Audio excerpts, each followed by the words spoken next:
The tale commences with a disinterested fiend lounging atop his grand seat of authority.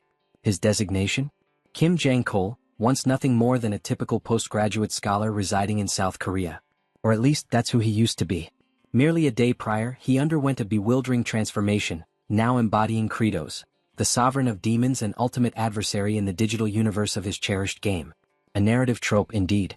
Jang-kol then proceeded to outline the mechanics of the game, Paladin of Blood. Allegedly, his objective was to reawaken the primeval champion who had succumbed to a prolonged torpor. However, he promptly halted his own explanation. After all, relaying that to the invisible observers felt futile. More pressing dilemmas now demanded his attention. Mere moments passed before a man stepped into the fortress halls and formally addressed him by his new title, Lord Kratos. This infernal being, Zephyros, served as a level 15 adjutant. He announced that the mobilization for war had been finalized. Monstrosities lingered outside, eager to descend into battle. One in particular exhibited boundless enthusiasm, level 534 entity Azurat, famously dubbed the Bloodthirsty Prince. His intent was to quell their hunger through the spoils of the day's conquest. Alongside him stood the frigid sovereign Sergi, marked at level 531, who bore the sorrow of having been born into desolation, having endured the grotesque fate of consuming her kin. Her ambition, to forge an enduring legend. Then came the Fog Archduke Hartok, listed at level 555, and the Ebony Boulder Overlord Ball, reaching level 539. These monstrous beings had already descended into unruly fervor, barely restraining themselves while awaiting the monarch's decree. Eventually, the protagonist lifted his voice to capture the attention of the infernal battalion. Demon army, listen up. The quartet of top commanders loomed, regal and menacing. From this point forward, I, Kratos, order all demon folk. As he began to articulate his command, smoke billowed from his maw. The four ravenous warlords grew restless, their anticipation bordering on madness, yearning for orders of bloodshed. But then, with unwavering resolution and a gaze that could unnerve the heavens, Lord Kratos proclaimed that hostilities must cease, and instead, they would commence agriculture, start farming. Utter stupefaction seized the crowd. Disbelief erupted into uproar. Bedlam followed, naturally paired with feral outrage. Lord Kratos remained undeterred, persistently bellowing his new directive. Yet within the recesses of Jang-kol's consciousness, there was only one thought: they were absolutely terrifying. The notorious top four of the demon realm stood with jaws slack, speechless. Whether it was intimidation by his unfortunate countenance or sheer shock at the absurdity of the proclamation, it was hard to say. Regardless, Jang-kol was well aware of the ramifications that an actual war would bring within the game's mechanics. Elsewhere, in a distant location, someone appeared to be emerging from an unknown structure or dimension. Simultaneously, an alert from the game's interface surfaced, stating that the participant was embarking on his 20th iteration. A celestial beam illuminated the figure. That individual?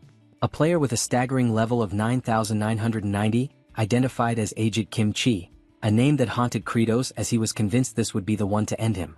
Strangely, there also seemed to be the odd implication that this formidable player might be clad in a gown. But before plunging into the imminent chaos, the narrative takes a step back, to the existence of our protagonist prior to being ensnared in the game's reality.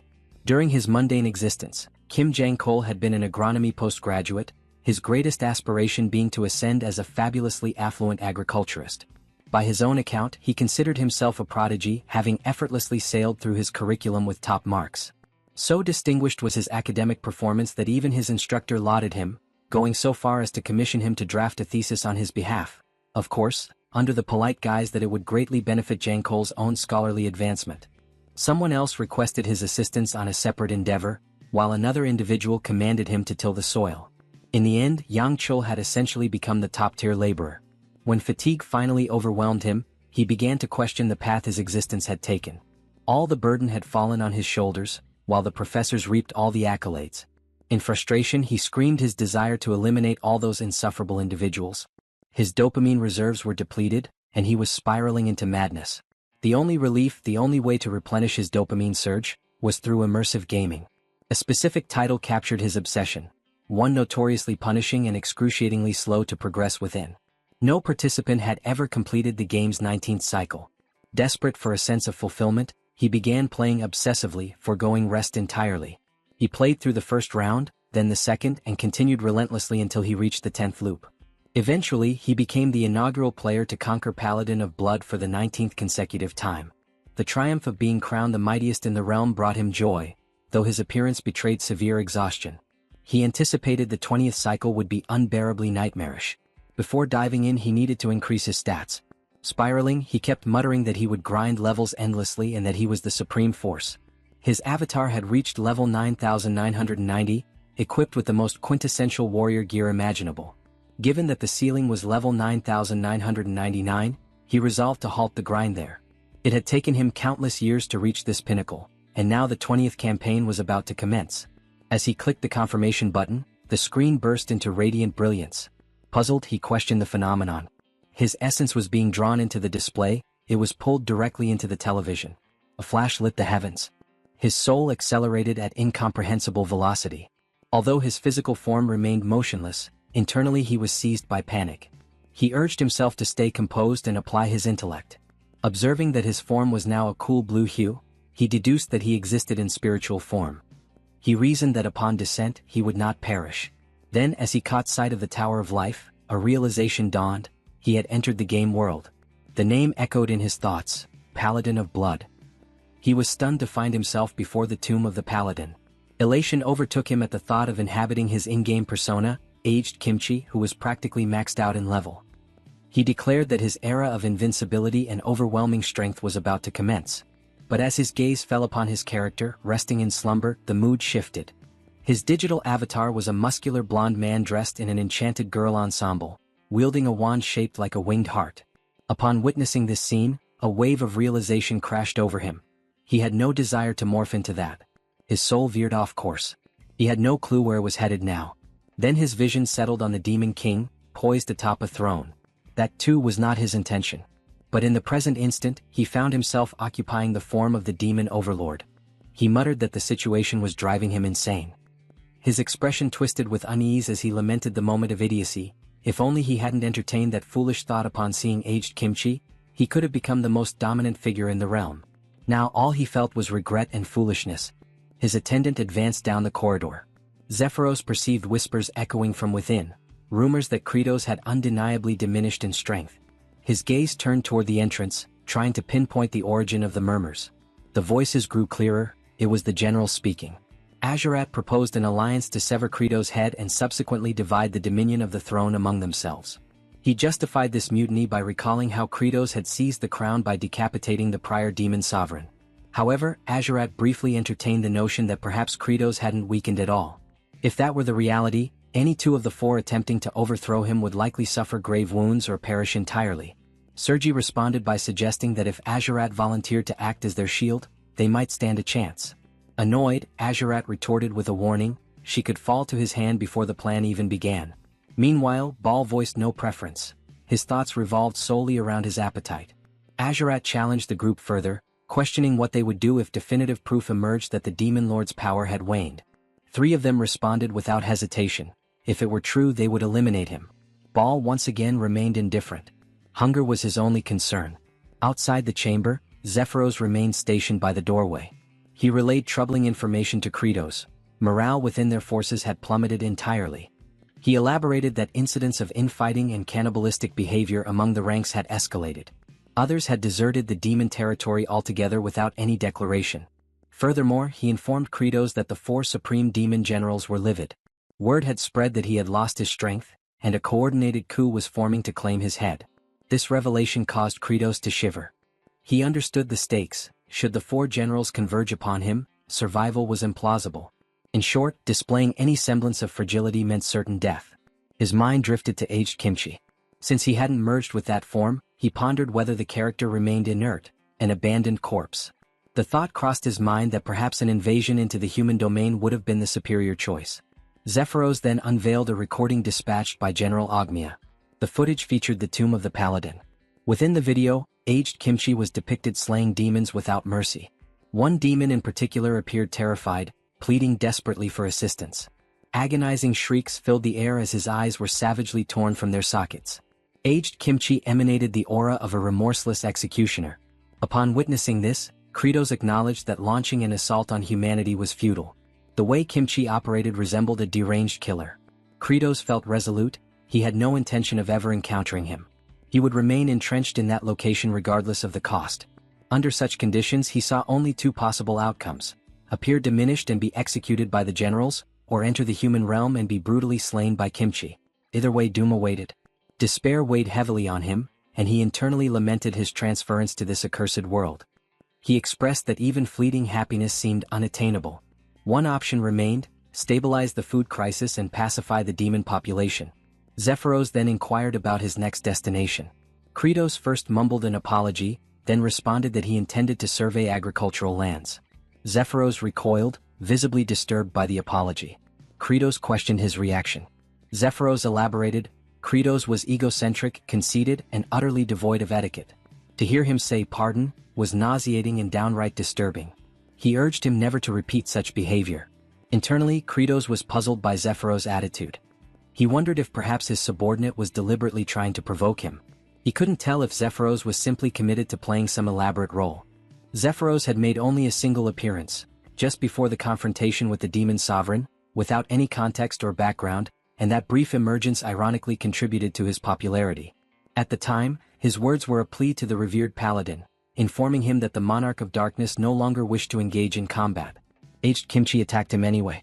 Following that, Zephyros expressed regret for his inability to safeguard his liege, which led players to perceive him as either deeply devoted to the Demon King or someone who held immense admiration for him.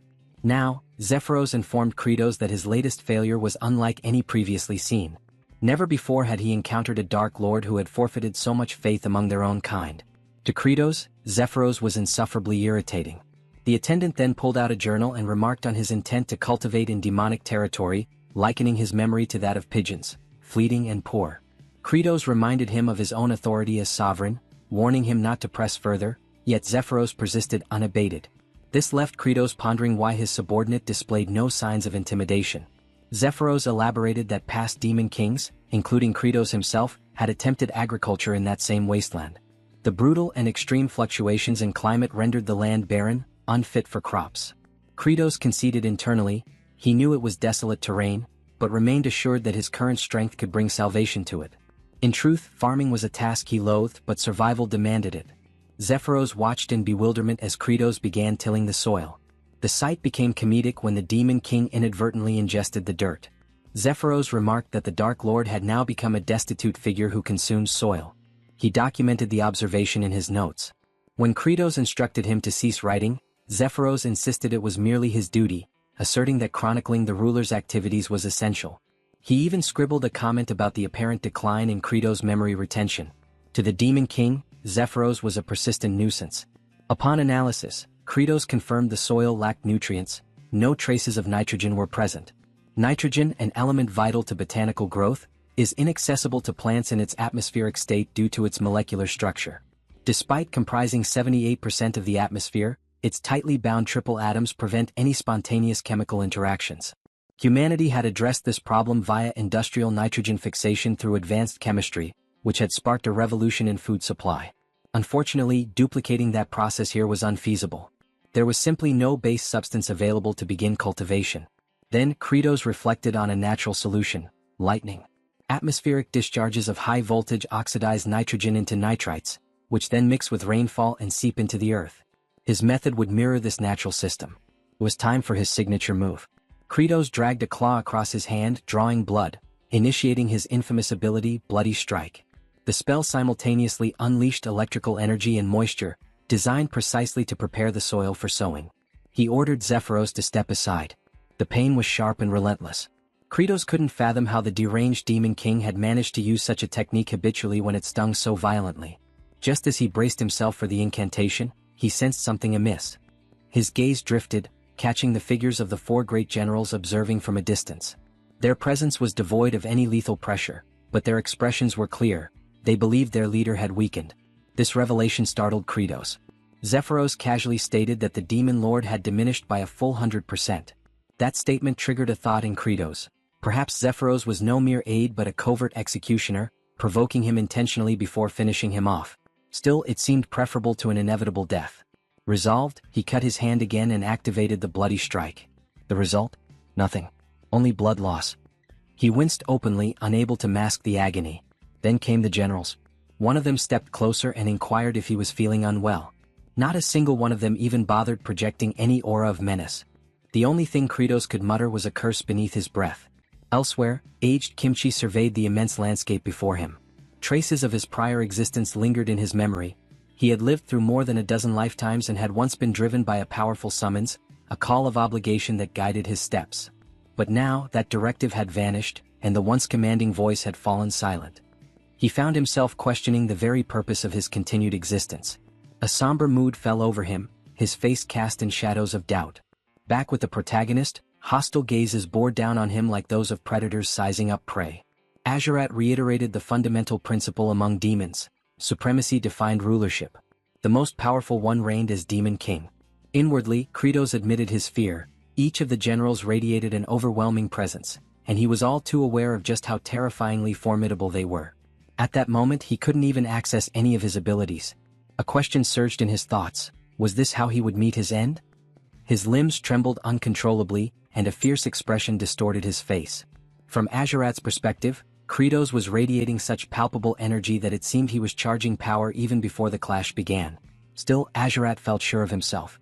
He challenged Kratos, questioning his capacity to triumph in such a weakened state. But upon glancing backward, Azurat was stunned to discover the other high-ranking demons had already taken cover behind nearby trees. His confidence wavered. The betrayal was instant. Less than a minute had passed before those traitors abandoned him. Their scheme was to spectate from a safe distance, assessing the battle's outcome and only joining if victory seemed within reach. Beads of sweat gathered on Azurat's brow. He inwardly cursed them as wicked scoundrels, though he quickly reminded himself, they were demons and such treachery was in their very nature. Meanwhile, Zephyros declared that according to the ancient customs of demonkind, combat was always fatal, and surrender was not an option. Just as he prepared to initiate the duel, Azurat interjected, requesting a delay. Kratos was taken aback by how rapidly the rules had been imposed upon him. Azurat silently encouraged himself, trying to maintain courage, convinced he could still prevail, believing that the Demon King had truly diminished. Internally, Kratos spiraled into panic, unsure of what course to take. He had recently tested his strength, expecting immense power from the Demon King's body. While he was indeed strong, it wasn't to the awe-inspiring degree he had anticipated, not enough to boast about. Azurat lunged forward.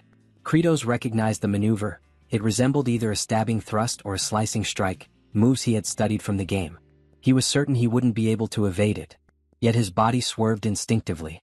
He blinked in surprise, unable to comprehend how he managed to sidestep the attack. Then he noticed a detail: Azurat's left foot angled outward, indicating a thrust. It was a familiar stance, mirroring the exact same motion patterns from the game. Azurat clicked his tongue in frustration as his attack missed its mark. Observing from the sidelines, Hartok asked Sergi if she had caught Kratos' reaction during the dodge. He interpreted it as a signal, a calculated response as though Kratos was preparing to rip Azurat's limb from his body. Sergi questioned why Kratos hadn't taken the opportunity. She advised continuing to watch and assess further. Azurat pressed the offensive once more, and again Kratos avoided him. Confusion settled deeper within him. Every movement, every gesture from Azurat mirrored the gameplay he knew by heart. He recalled the first time he had encountered this foe. He had been utterly overwhelmed. Azurat had incredible speed, feint attacks that disrupted rhythm, and a diverse arsenal of techniques.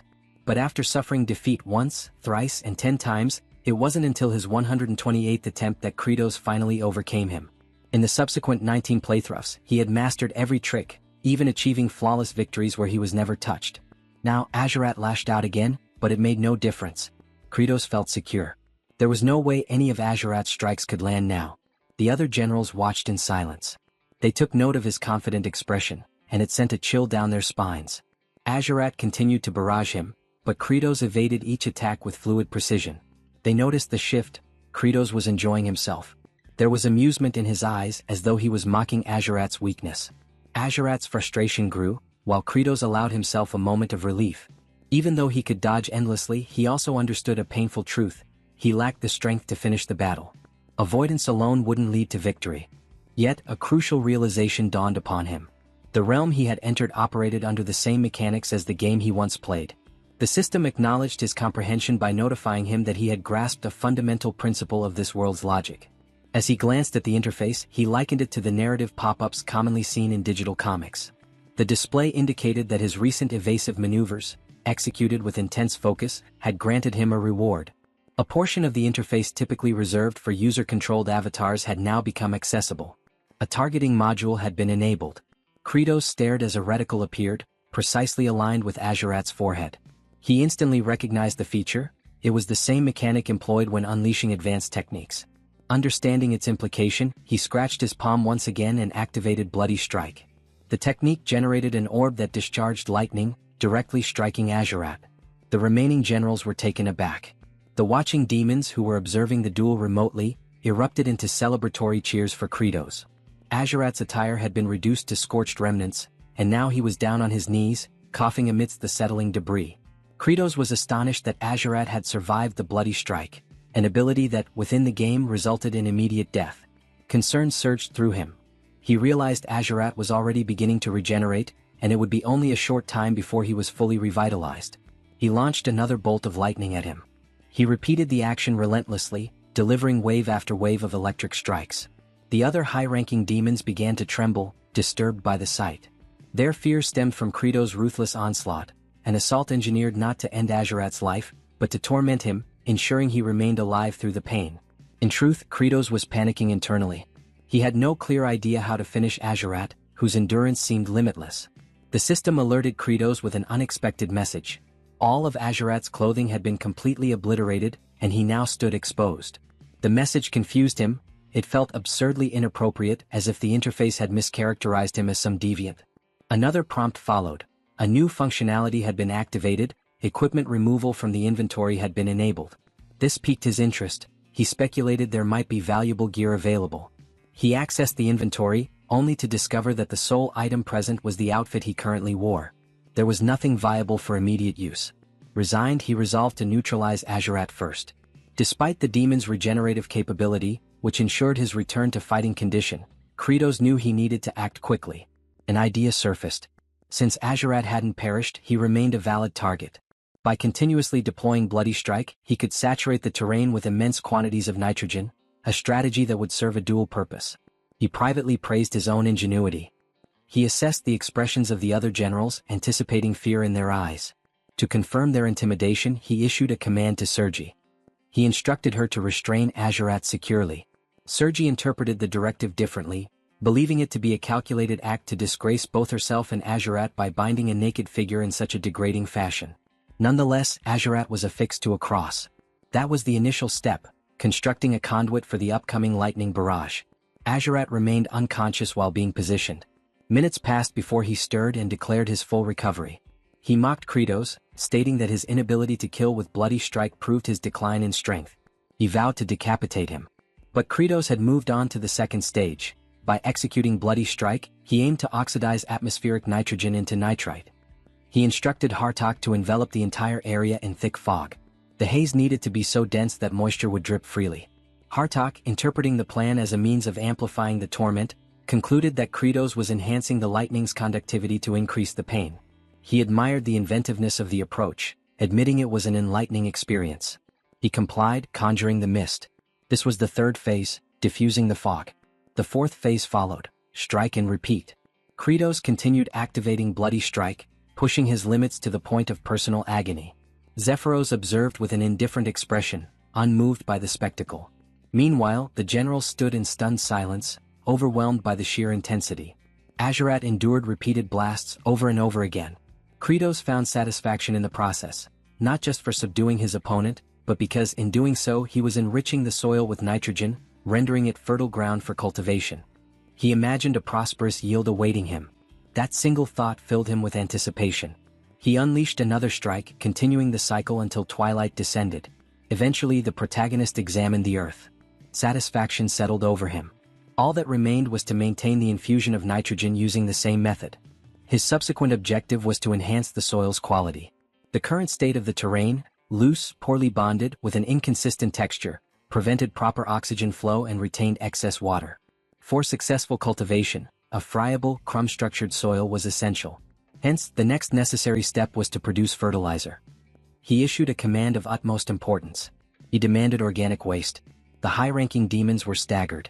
Following the intense punishment inflicted on Azurat, they assumed the command implied smearing him with excrement. To them, the idea bordered on savagery. They viewed the directive as unbelievably brutal. Elsewhere, beneath the bright midday sky, aged Kimchi wandered through the forest. A distant plea for aid reached his ears. He made his way toward the source, parting the foliage. There, behind the shrubbery, stood two individuals. They claimed to have been assaulted by goblins and requested assistance, offering compensation in return. For readers acquainted with these two figures, their identities were clear, true legends of the genre. Aged Kimchi's expression remained stern, unsettling the pair. Though he reassured them of his innocence, the men instinctively judged him to be deeply suspicious. He questioned their injuries and, without delay, hoisted the nobleman onto his shoulder like a sack of grain.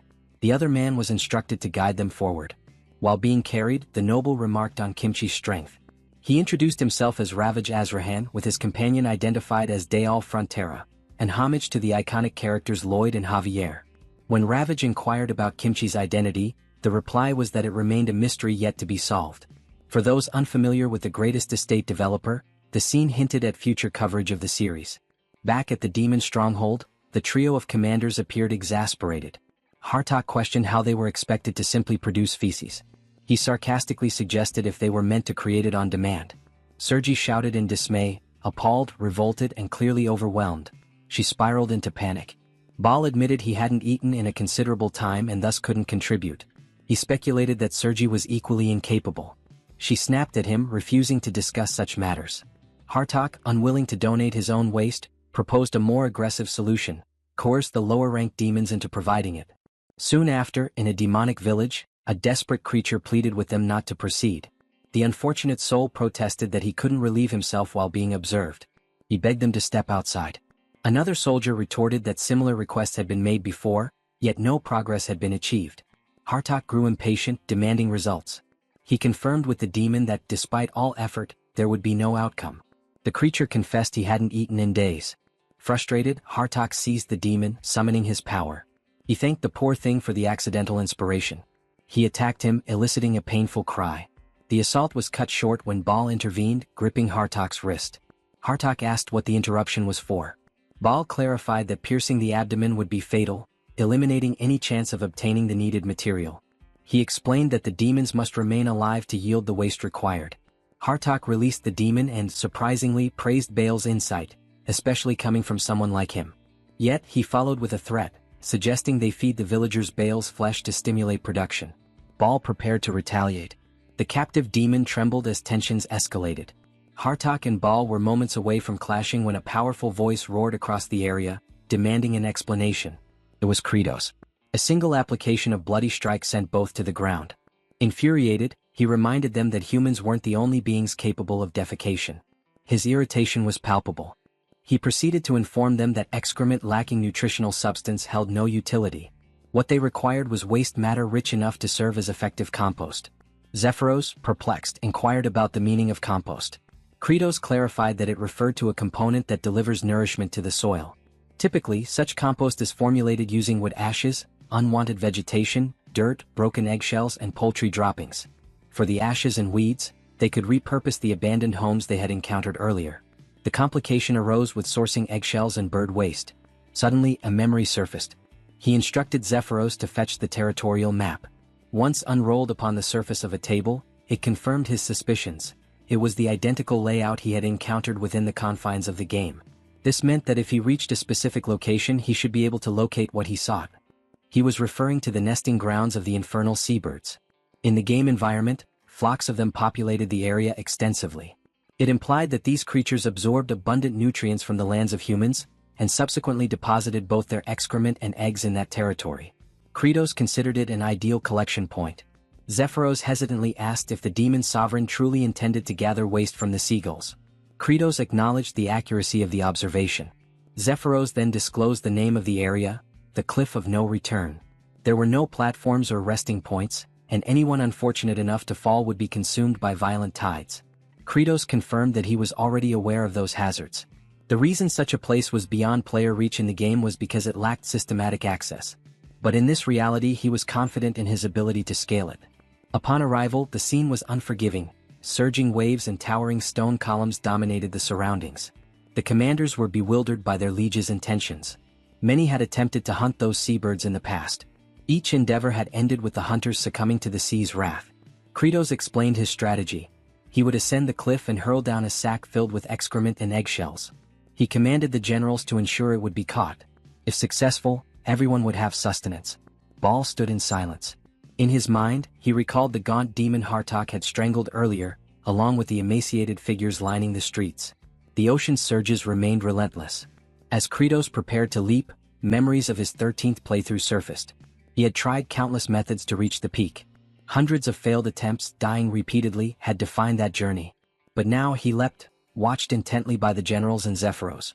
His self-assurance was unwavering, because he had conquered this obstacle before by exploiting a game-breaking flaw. Gripping a protruding rock, he held so tightly that an indentation formed in the cliff's surface. The commanders and Zephyros stared, astounded.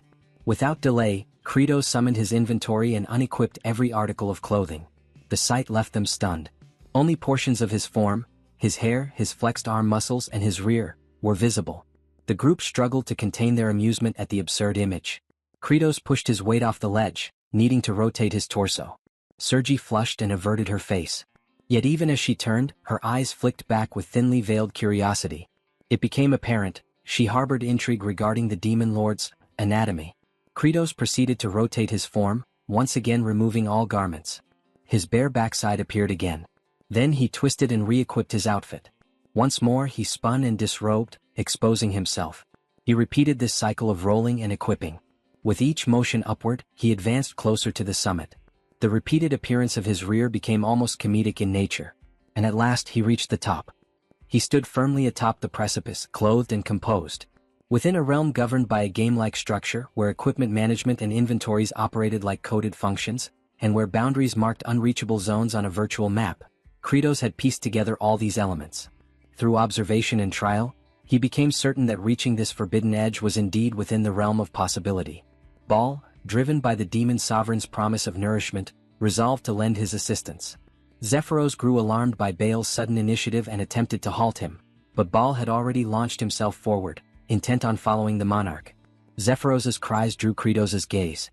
In a split second, Baal leapt, aspiring to emulate his liege. But the rocky surface offered no grip. Baal began to plummet. Thankfully, Kratos reached out and caught him mid-fall. At that moment, Kratos was bare-chested, only the upper portion of his form visible from behind the stone ledge, as he clung desperately to Baal's weight. To make it work, he needed to activate the same glitch that had allowed him passage earlier. His forearm veins bulged under the immense pressure. Baal's mass threatened to tear his limbs from their sockets. Inwardly, he questioned the rationale for saving someone like Baal, one of the four mighty generals who posed a potential danger to his rule. Wouldn't it be easier if the general simply ceased to exist? He voiced this internal conflict aloud, declaring that he held no obligation to rescue Baal.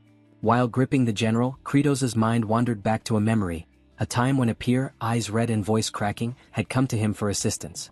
The professor had refused to accept this junior's paper, aiming instead to exploit the student endlessly for academic labor.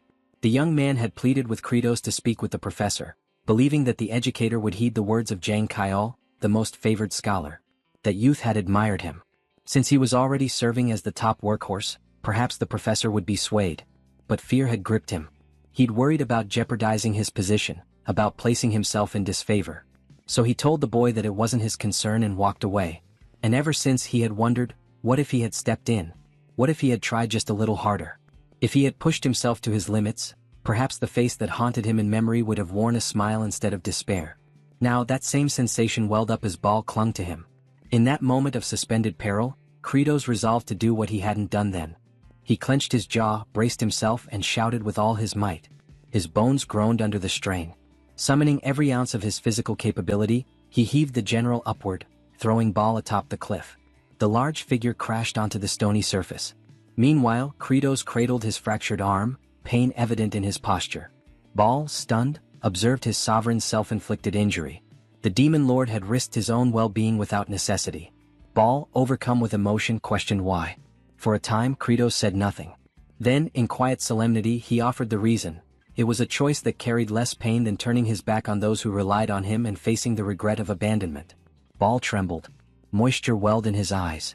Within Kratos' thoughts, the act felt like redemption, something he should have done for that pleading junior. The regret of not assisting those in desperate need lingered in him, following him even across dimensions. At that poignant moment, a translucent system notification emerged.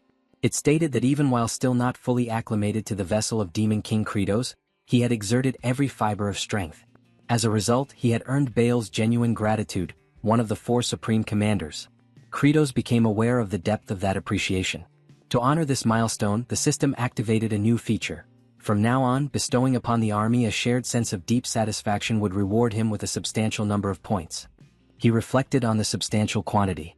The system promptly notified him that the happiness point, or HP, accumulation feature was now active. Kratos pondered what exactly a happiness point was. At first, he assumed it might be something akin to a discount coupon for frozen treats. The system, clearly irritated, rebuked his misunderstanding, questioning what kind of fantasy world would even offer ice cream. Startled by the system's direct and conversational tone, Kratos realized it could respond to his thoughts. It was then clarified that for every demon soldier who experienced satisfaction from a full belly, Kratos would earn a single happiness point. These points could then be used to enhance his attributes. At present, Kratos had access to merely a fifth of the Demon Lord's total strength. This revelation explained his relative weakness in comparison to his subordinates.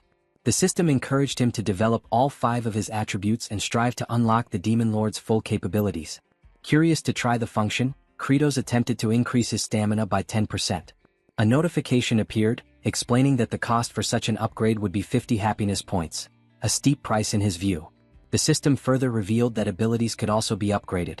His current skill, Bloodstrike, was only at its first tier and required a hefty 250 points to level up. Realizing the large quantity of points he'd need, Kratos reasoned that through effective farming, he could steadily accumulate HP and thereby greatly enhance his strength and improve his odds of survival. In addition to this revelation, he received something else: gratitude. With a sly grin, he quietly enjoyed the rare feeling. From Baal's perspective, however, the expression worn by the Demon Lord was far from comforting. It seemed to communicate a silent threat, a reminder that a debt had been formed and defiance would not end well. To Baal, Kratos appeared as a ruthless leader, one who didn't save lives out of compassion. Shortly after, the demon sovereign lifted a large eggshell and summoned the others' attention. He declared his intent to fill the shell with organic waste and toss it toward them. The trio stood frozen in disbelief, entirely unsure how to respond. As promised, the Demon Lord launched the container, its contents flung toward the stunned group.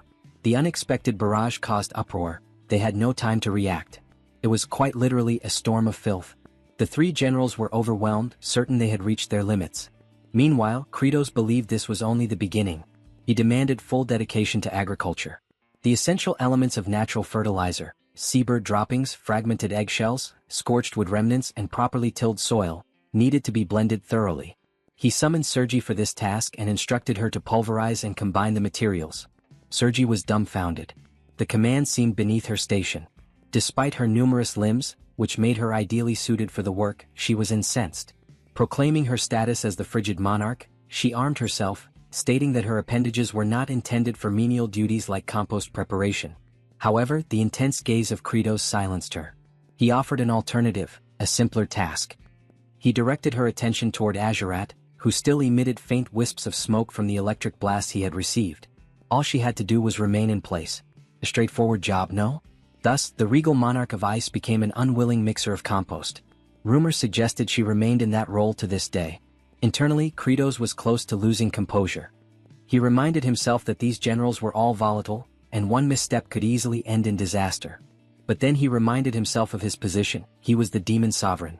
With nothing but determination and brute resolve, he would press forward. The next phase in producing the fertilizer had arrived: the application of moisture. He summoned Hartok and instructed him to saturate the air with mist. However, Hartok raised objections to this directive, arguing that the resulting humidity would intensify the already unbearable stench. He had no desire to carry out such a revolting command. Then, Kratos revealed his trump card once more. His eyes landed squarely on Azurat. No one was eager to serve as a living conduit for electricity, so Azurat swiftly soared through the surroundings, dispersing dampness across the atmosphere. Kratos then consulted Baal to confirm whether the level of moisture sufficed. Baal acknowledged that the consistency had softened with the addition of water, just as their ruler had anticipated. At last, the third stage called for the compost to be relocated to a shaded, arid location and layered with a covering fashioned from seagull plumage. Yet a challenge loomed. The Demon Lord knew that even producing a small quantity of this material would demand considerable time. To generate enough fertilizer for the expanse of terrain before him, He recognized that a full-scale mobilization of demonic manpower would be unavoidable. His expression hardened, something troubled him, but it was an obligation he couldn't ignore. Kratos resolved to proceed under the authority granted by his crown. Later that evening, elsewhere within the dominion of demons, a modest wooden shelter came into view. Inside, two infernal beings resided. One reclined upon a makeshift bed. The figure lying down was a young female demon named Flute. She called out to her father, who inquired softly what had happened. Tears welled in her eyes as she offered a heart-wrenching suggestion, that her father should simply consume her. Outraged, the father rebuked the idea vehemently. He reminded her never to utter such despair again. But the girl, still mourning the absence of her mother, insisted, and her words struck deeper than any wound. Then a flashback unfolded. A monstrous demonic beast had once attempted to devour the child. She had cried out for aid, and just before the gaping maw reached her, a figure emerged, shielding her fragile body. It had been her mother. Without time to react, the maternal figure was swallowed whole, sacrificing herself to spare her daughter. In the present, her father spoke gently, explaining that without her, he would have no reason to keep living. Their somber exchange was disrupted by noises outside. The presence of Kratos and his subordinates had arrived. Flute's father froze, overwhelmed at the sight of the demon lord himself, his voice trembling uncontrollably. Hearing his reaction, Kratos concluded the demon still had vitality and thus issued the order for his capture. The father pleaded, explaining that there was no one else to care for his child, and if left alone she might fall prey to more powerful demons. Flute sobbed, begging them to release her father, but the demon lord remained unmoved. He then turned to Zephyros inquiring about the current count. Zephyros confirmed they had secured 20 demons and required 30 more to meet their goal. As Kratos turned to leave the residence, his eyes once again rested on the girl. She continued to cry, believing she was about to lose another parent. Inside the game she had been featured as a berserk adversary, a demon child driven mad. He had frantically tapped his controller, initiating a rapid slash to eliminate her. The look in her eyes now was identical to the one from that moment, and it momentarily stirred something inside him. But he was the Demon King and emotion had no place in policy. Maintaining his stoic demeanor, he issued one final decree before departing. He commanded the cessation of all cannibalistic behavior among the demon kin. He also directed Zephyros to assemble the remaining infernal beings and order every one of them to begin working on fertilizer production immediately. At last, the protagonist fully accepted the mantle of leadership, and with it the accompanying burdens and trade-offs. Several days later, the demon inhabitants who had been conscripted had already begun to labor diligently across the fields. Wielding their weapons as crude tools, they turned over the composted earth. Among them, Flute's father, now known as Dyrok, voiced his skepticism. He questioned the value of this toil, convinced that their exertions over the past few days were fruitless. The notion of agriculture to him seemed utterly absurd. A companion cautioned him to be careful with such statements, warning that they could cost him his head. But Dyrok stood resolute, maintaining that regardless of what happened, their fate was already sealed. Even if the terrain became arable, they still lacked any viable crops to sow. As if summoned by the critique, Kratos materialized and addressed the doubt directly, posing a rhetorical question about the future of their planting efforts. Dyrok immediately recognized that he had spoken out of turn and was now in jeopardy. The Demon King instructed him to come along.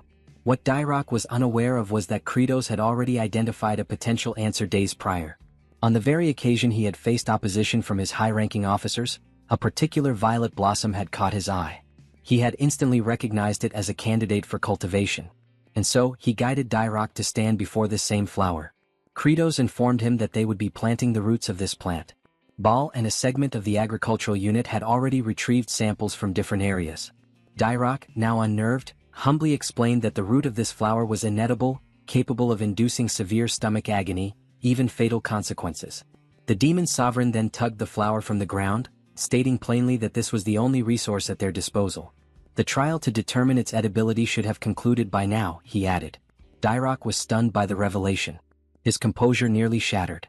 In a state of panic, Dyrok raced to his daughter's side, crying out in desperation. He questioned the demon lord's morality, demanding to know why such a cruel experiment had been inflicted upon an innocent child. He pleaded for his daughter to be spared from ingesting the roots.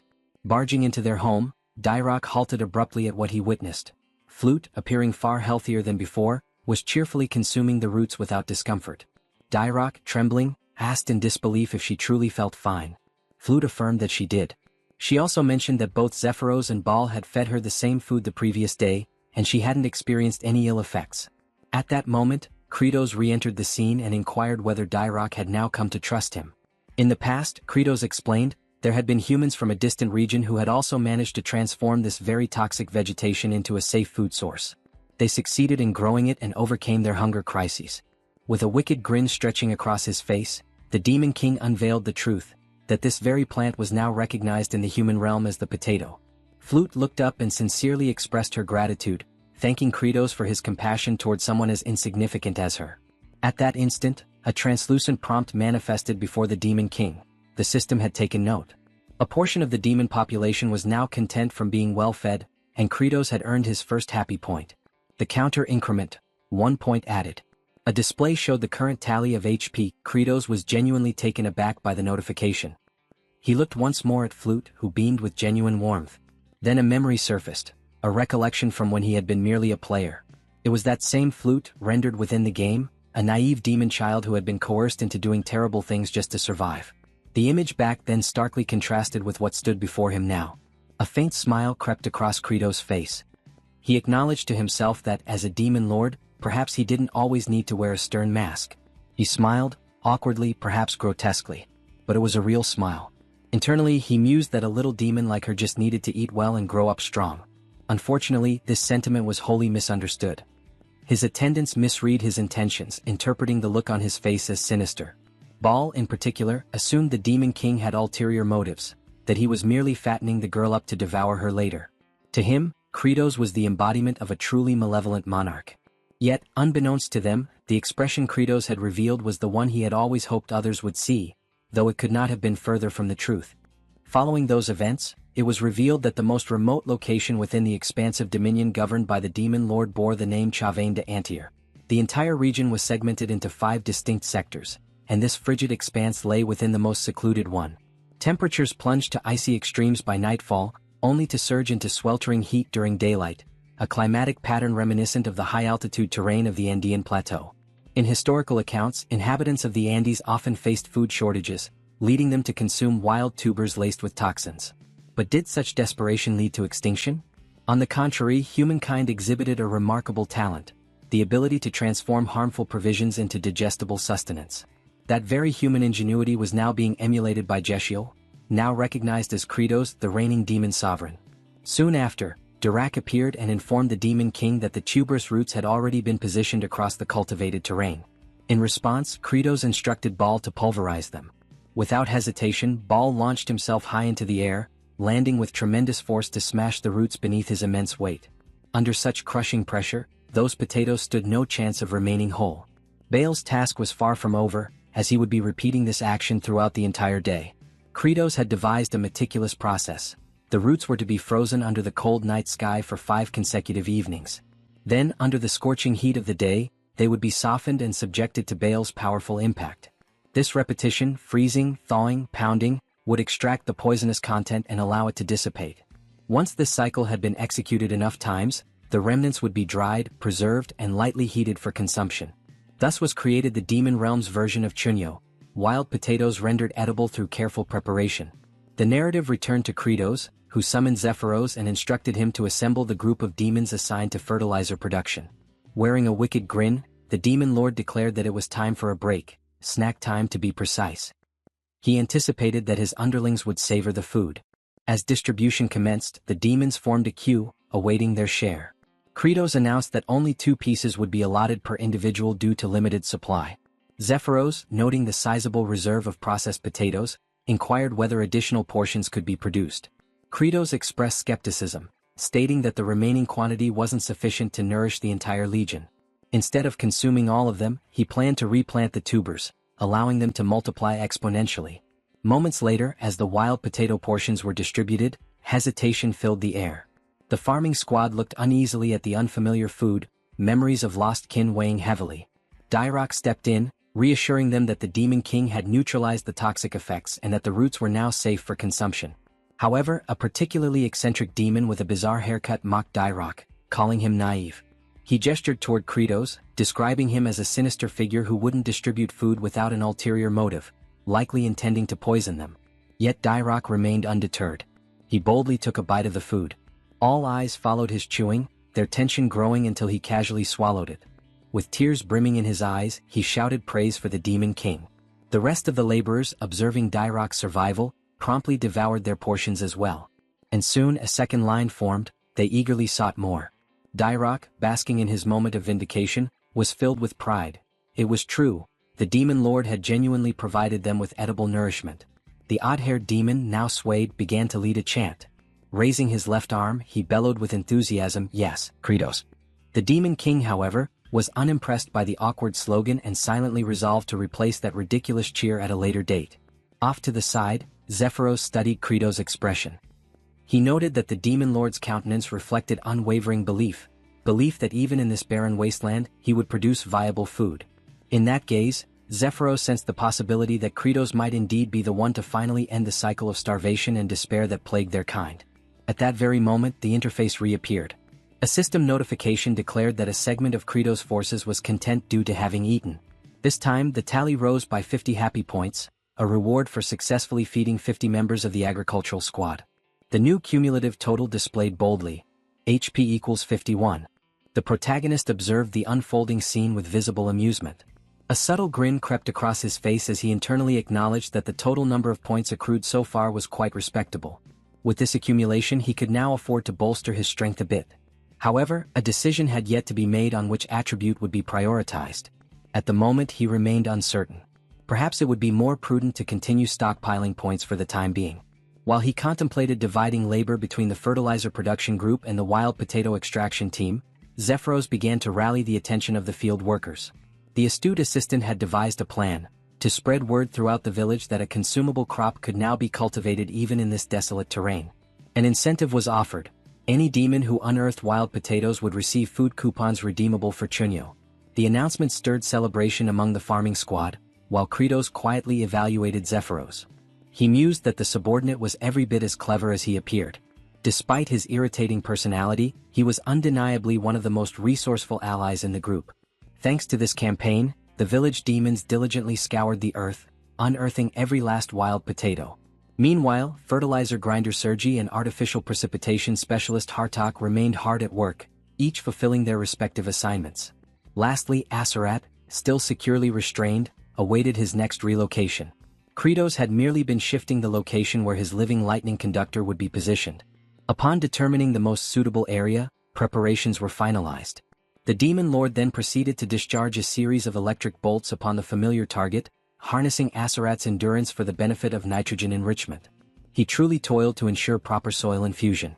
With fertilizer production reaching adequate levels, it was time to commence the subsequent phase, distributing the compost uniformly across the terrain. However, the sheer size of the land posed a significant challenge. The territory was far too extensive for a malnourished workforce sustained by only a few morsels of chunyo. Suddenly, Aserat summoned the strength to plead with the Demon Lord, asking for death to be swift. Yet the request was ignored. Instead, another jolt was sent his way. In Kratos' mind, eliminating an individual capable of remaining operational even while famished, all thanks to his regeneration trait, was foolish. He considered it a free source of nitrogen after all. Still, the dilemma of territorial expansion lingered. The Demon King pondered whether reinforcements were the only viable solution. He had previously instructed Zephyros to send requests for aid to the Star Masters. In the message, Zephyros had penned a firm directive: all offensive actions must cease, and manpower should be redirected toward agricultural development. Although this appeal had been dispatched to every sector within the Star region, no replies had been received. Kratos found this worrisome. He even speculated whether the courier had perished from hunger before reaching any recipients.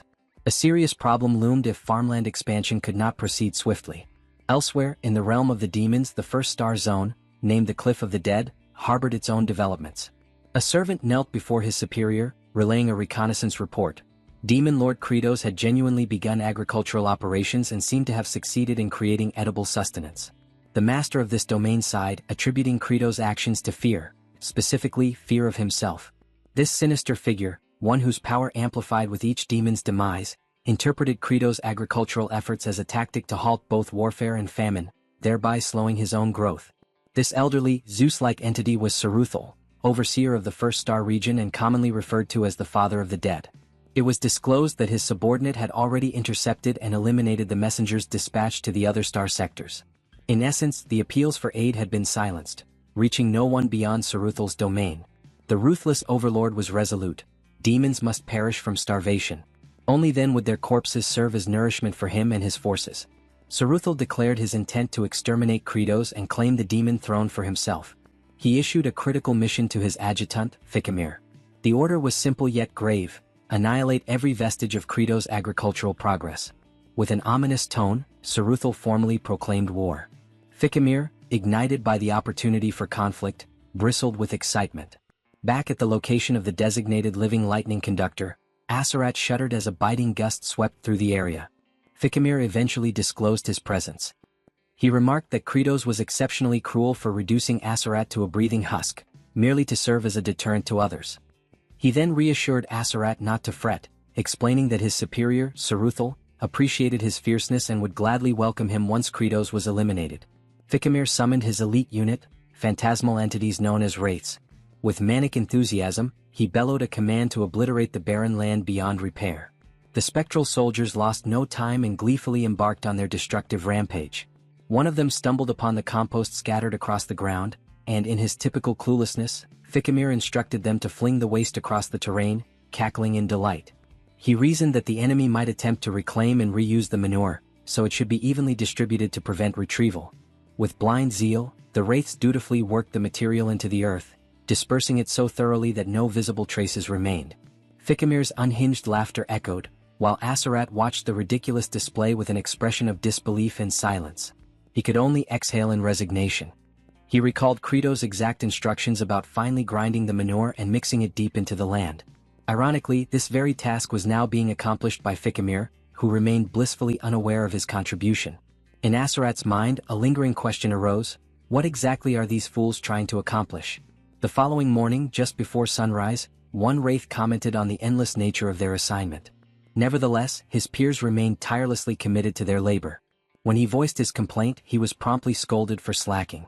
They operated under the belief that if even a single corner remained untouched, the demon king Kratos would transform it into farmland. The indolent wraith then questioned why wraith number 2718, notorious for his laziness, was especially diligent on that day. The numbered wraith confessed to his typical slothful tendencies but noted that something felt different this time. Observing the meticulously worked earth, he admitted feeling pride, as though he had contributed to something meaningful.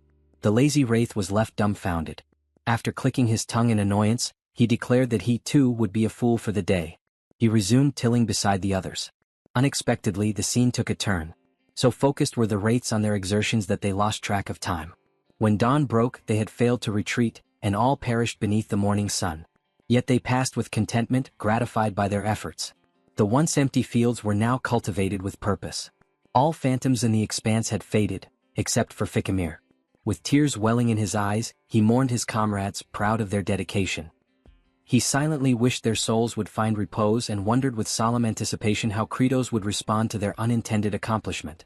Elsewhere, within the barn where the harvested potatoes were stored, Kratos could be heard murmuring about how tilling had taken more time than anticipated.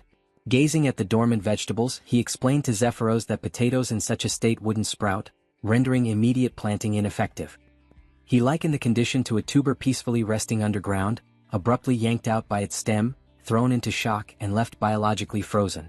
Deep in contemplation, Kratos considered that dormancy could be interrupted more rapidly by storing the potatoes at 4 degrees Celsius for 2 to 3 weeks before transferring them to a warmer, darker location. He intended to request Sergi's aid in cooling them with her frostborn magic, but she was fuming with rage at present. Hartok likewise was currently unreliable. Kratos knew that provoking both simultaneously could be perilous, so an alternative solution was necessary. As a last resort, the Demon King had even instructed the farming squad to perform physical drills near the potato cache, in the hopes that their body heat might hasten the warming process. They all ended up exhausted rather quickly, rendering that strategy a failure as well. Thus the issue remained unresolved. Left with few alternatives, Kratos resolved to head over to the farmland and attempt whatever measures he still could. His focus narrowed to at least enriching the earth with nitrogen. A short while later, Kratos stood silently before the completely turned and fertilized soil. The ground had been thoroughly tilled and integrated. The pungent odor hung thick in the air, so intense that Asarat lost consciousness from the fumes. The demon lord stood stunned, speechless at the sight of the now prepared fields. He questioned internally how such a feat had come to pass, suspecting a miracle. Suddenly, an oblivious figure burst into laughter, the same fool who had unknowingly contributed to the miracle. He cackled in triumph, declaring their success, but his gloating was short-lived. Baal, looming behind him, lifted him effortlessly and presented him to the demon lord. This individual was none other than Fikimir, who had attempted to remain hidden. Kratos recognized him immediately as one of the notorious bosses from the Cliff of the Dead. He speculated that Fikimir might have arrived as backup. Without delay, Kratos demanded to know the reason for Fikimir's presence, a question that caused the demon to tense in panic. Just as Fikimir opened his mouth to reply, a swift blow from Kratos interrupted him. Zephyros, bewildered, questioned why the demon lord would strike before hearing a response. Kratos clarified that the act of withholding information was already suspicious enough, and sometimes brute force was the most effective interrogation tool. Fikimir, though pained, conceded that this approach was to be expected from the Demon King. Still, the demon remained tight-lipped, until he was subjected to a relentless barrage of punches. Blow after blow rained down. Eventually, Kratos himself grew winded. Fikimir lay motionless, barely conscious. Then, a prompt from the system materialized, reminding Kratos of his ability to enhance attributes using accumulated HP. With 51 points available, he invested in boosting his stamina. Refreshed, he resumed pummeling the unfortunate demon with renewed vigor. Thousands more strikes followed. In this act of merciless interrogation, Kratos demonstrated his fitness for the role of Demon King. Ultimately, Fikimir broke. He confessed not only his actions but the plot to eliminate Kratos altogether. The scheme traced back to Saruthal, who had deliberately severed the flow of reinforcements. The goal was to grow stronger as more demons starved. Zephyros remarked that such sabotage amounted to insurrection. He advised Kratos that eliminating Saruthal would send a clear message to those protesting the halted expeditions. However, Kratos recognized that even if he succeeded in taking Saruthal down, other adversaries would persist. What he truly required was a definitive method to overcome them. Zephyros warned that Saruthal was no ordinary enemy. Kratos was already aware. Saruthal possessed a spectral ability, allowing his body to shift into an incorporeal form. Even within the game, Saruthal had been a constant menace on the intricate terrain of the Cliff of the Dead, transforming the entire encounter into an elaborate pursuit. Still, Kratos had already begun formulating a plan. As in the game, if exterminating pests was impossible due to their concealment, the answer was simple: extract them from their den. Elsewhere, Flute found herself standing before Aserat. She looked upward timidly. The mere sight of her nearby presence visibly irritated him. She initiated a hesitant conversation, lowering her head in gratitude. She expressed thanks for his sacrifice as it was the reason they now had sustenance. However, praise directed toward a demon for noble deeds was considered deeply offensive. Aserat seethed. He accused Flute of derision and threatened her life. Frightened, Flute fled. With a burning glare, Aserat issued a vow, one drenched in fury. The moment he escaped, he would hunt Kratos down and destroy him. His moment of solace was abruptly interrupted as a chorus of demonic voices rose in melody directed toward him. From a distance, his gaze locked onto Kratos approaching with a waving banner. As the image grew clearer, the banner's inscription came into view: "Congratulations. Second Conductor of Thunder in the department." Alongside him was Fikimir, trussed up identically to Aserat. This unhinged entourage chanted jubilant hymns, as if commemorating the induction of a fresh recruit into their labor force. The agricultural detachment was gradually expanding its membership. Aserat mulled over the title of Second Conductor of Thunder. Moisture welled in his eyes at the hopeful prospect of being released. The thought of finally being spared from being a perpetual spit-roasted avian stirred deep longing. Yet within moments, Fikimir was merely positioned adjacent to him. No soul even considered unfastening him from the pole. With fervor, Kratos erupted into bellows, activating his sanguine surge technique. Aserat's stomach dropped as the full weight of reality set in. Kratos intended for both of them to share the burden of lightning absorption. The pair, defeated in spirit, yielded to their fate. All the while, Saruthal observed from afar through his scrying orb. The notorious overlord shrieked with horror as his elite subordinate, Fikimir, was officially baptized as the next electro-grilled minion. The unsightly, celibate demon monarch persisted, unleashing strike after strike. Fikimir's wails echoed, his form writhing under the surges. Saruthal wept for his underling's torment. Still, Kratos showed no mercy. The thunder cracked. Fikimir's cries escalated, almost indistinguishable from unholy moans. He was beginning to show signs of perverse enjoyment. Surveying this grotesque display, Saruthal howled in protest. At that very instant, Kratos turned his attention sideways. There hovered the familiar reconnaissance specter from the game. a spectral avian clenching a crystal globe. This confirmed Saruthal's active surveillance. Rage simmered anew within Kratos. His adversary had not only sabotaged his crops, but was now watching with contemptuous amusement. He vowed to ensure Saruthal rued the day he meddled. By morning, young Fluck was seen burrowing around in the earth. Asarat monitored her from his constrained vantage point. He noticed the roughened texture of her palms. The roasted warrior questioned her motives. She meekly explained her desire to assist. After all, the Demon King, the 4 exalted generals, and every grown-up were toiling tirelessly in the fields. She longed to contribute. Asarat scoffed, branding her a naive, low-tier demon child. He grumbled that the idiot tethered beside him had already cultivated the patch she was digging. He suggested she direct her efforts somewhere useful. Hearing that, Fluck beamed with gratitude. She extended heartfelt thanks to Fikimir for tilling the field and offering himself as an additional lightning conduit. Fikimir's eyes glistened. Her words moved him. Suddenly the agony felt worthwhile. Asarat muttered under his breath that the man had officially gone off the rails. He mocked their agricultural ambitions in this forsaken land. He pointed out that the absurd potato they were trying to raise hadn't even sprouted. According to him, unless the spud cellar was warmed, no buds would grow. He predicted starvation. Fluck took that statement to heart and dashed away, almost skipping with determination. Asarat rolled his eyes, convinced that a feeble demon like her couldn't change anything. At high noon, Zephyros expressed subtle unease about the demon monarch's scheme. He suspected that Saruthal was surely aware of their ambush. He doubted the commander would risk showing up to rescue Fikimir. Kratos, however, expected no such thing. He anticipated Saruthal would dispatch underlings first. The goal was to decimate every single one of them, to force Saruthal's hand. He commanded his forces to ensure no survivors remained. The cultivator battalion now stood sentinel around the second lightning pillar. As the reconnaissance wraith soared above, Saruthal sneered at Kratos' strategy. He believed this idle vigil would prove fruitless. While admitting it was unfortunate for Fikimir, Saruthal remained fixated on one objective, crippling the harvest.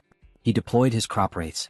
And for the surprise of no one, they appeared at the heart of the potato deposit. Numerous reptilian phantoms emerged. Then, with no hesitation, the spectral invaders surged forward. Saruthal gave the directive to annihilate the entire stockpile of potatoes, ordering them to crush and obliterate every last one. The harvest phantoms stormed the storage barn. Unbeknownst to them, everything was unfolding exactly as Kratos had foreseen. The crop specters found themselves startled. Positioned atop the structure, the demon sovereign awaited. With a sly grin curving his lips, Kratos acknowledged their presence like a host welcoming guests to their final resting place. The ghostly intruders faltered, taken aback by the ambush. His mind drifted back to his initial encounter with these exact entities during his gaming days. Moments steeped in hopelessness. These were Saruthal's second-tier elite division. The greatest hazard lay in their tendency to swarm en masse. A mere touch from their incorporeal forms could trigger rapid aging in the afflicted. Worse still, they could replicate the skill sets currently equipped by their opponents. Truly an affliction. But Kratos, now seasoned in the mechanics of this world, had already calculated their downfall. With a vicious sneer, he declared his readiness to roast the first of them. Lightning-based implements were their kryptonite. The specters realized they had walked into a trap and began to withdraw. However, Kratos warned them that the real snare had only just begun. The ghouls glimpsed crimson streaks near the entryway, blood that Kratos had deliberately smeared the night before. Now activating the second tier of his technique, Kratos brought his palm crashing against the ground, unleashing arcs of electricity. The current surged along the blood channels until it reached the door, where it surged upward like a net of lightning. The move, known as wide-range crimson discharge, electrified the entire vicinity. In that moment, the crop wraiths resembled writhing motes, floating helpless. The strike landed, eliciting their silent shrieks, even though they possessed no vocal cords. With their resistance neutralized, physical strikes now became effective. Kratos summoned the Cultivation Regiment. These fierce warriors, long aching for battle, barreled into the fray with scythes and rakes so lethal they would intimidate any foe. Though outwardly unimpressive, these soldiers were secretly the most formidable units of the final battleground. With that knowledge, Kratos no longer considered the crop wraiths a threat. For the first time he felt like a cold, calculating apex demon ruler. He scanned the area for any lingering phantoms that had survived the barrage. Determined to personally finish them off, he prepared his next move. But a piercing cry shattered his focus. Fluck emerged from beneath the mountainous heap of potatoes. Her sudden appearance stunned Kratos. A spectral assailant locked onto her. Her father, locked in his own skirmish, was unable to reach her. Kratos, agitated by the chaotic unpredictability of it all, forced himself to prioritize. Eliminating as many fleeing phantoms as possible had to take precedence.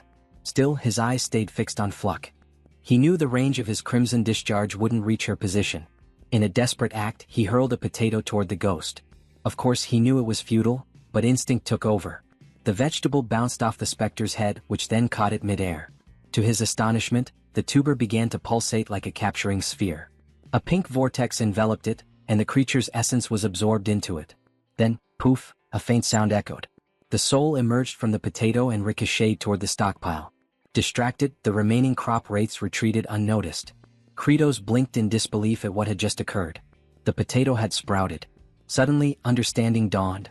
These apparitions accelerated aging. They had inadvertently jump-started the dormant biological rhythm of the potatoes. Without pause, Kratos clasped Fluck in his arms. His gaze softened slightly as he offered her an expression of approval. Her body trembled. Turning to his militia, he summoned their attention. The time for drawing Saruthal out had ended. From now on they would take the initiative. An offensive approach would serve them better.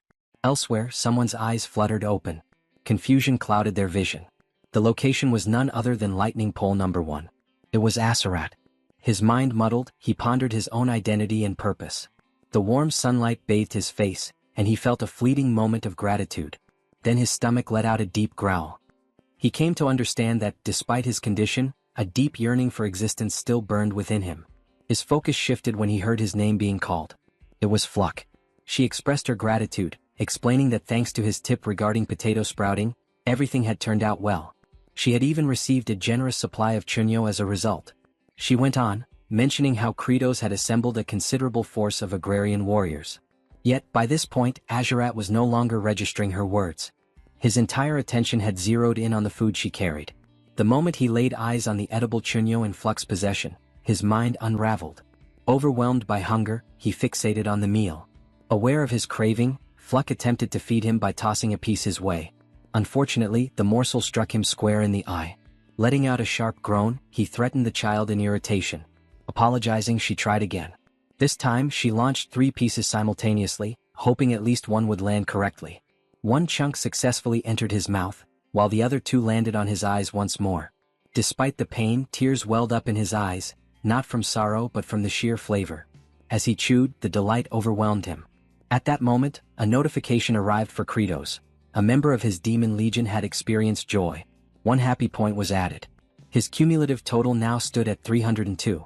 This puzzled Kratos slightly.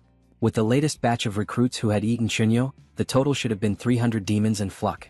He couldn't quite figure out the identity of the extra source of happiness, but ultimately dismissed the thought. More points only meant more power, and he intended to conserve them for the upcoming raid on Saruthal. Rousing his troops, he ordered the cultivation warriors to press forward. With fervent energy, he rallied them in the name of a prosperous yield. Hours passed until they reached the threshold of Saruthal's stronghold. Saruthal, foreseeing the assault, instructed his minions to sever the rope bridge.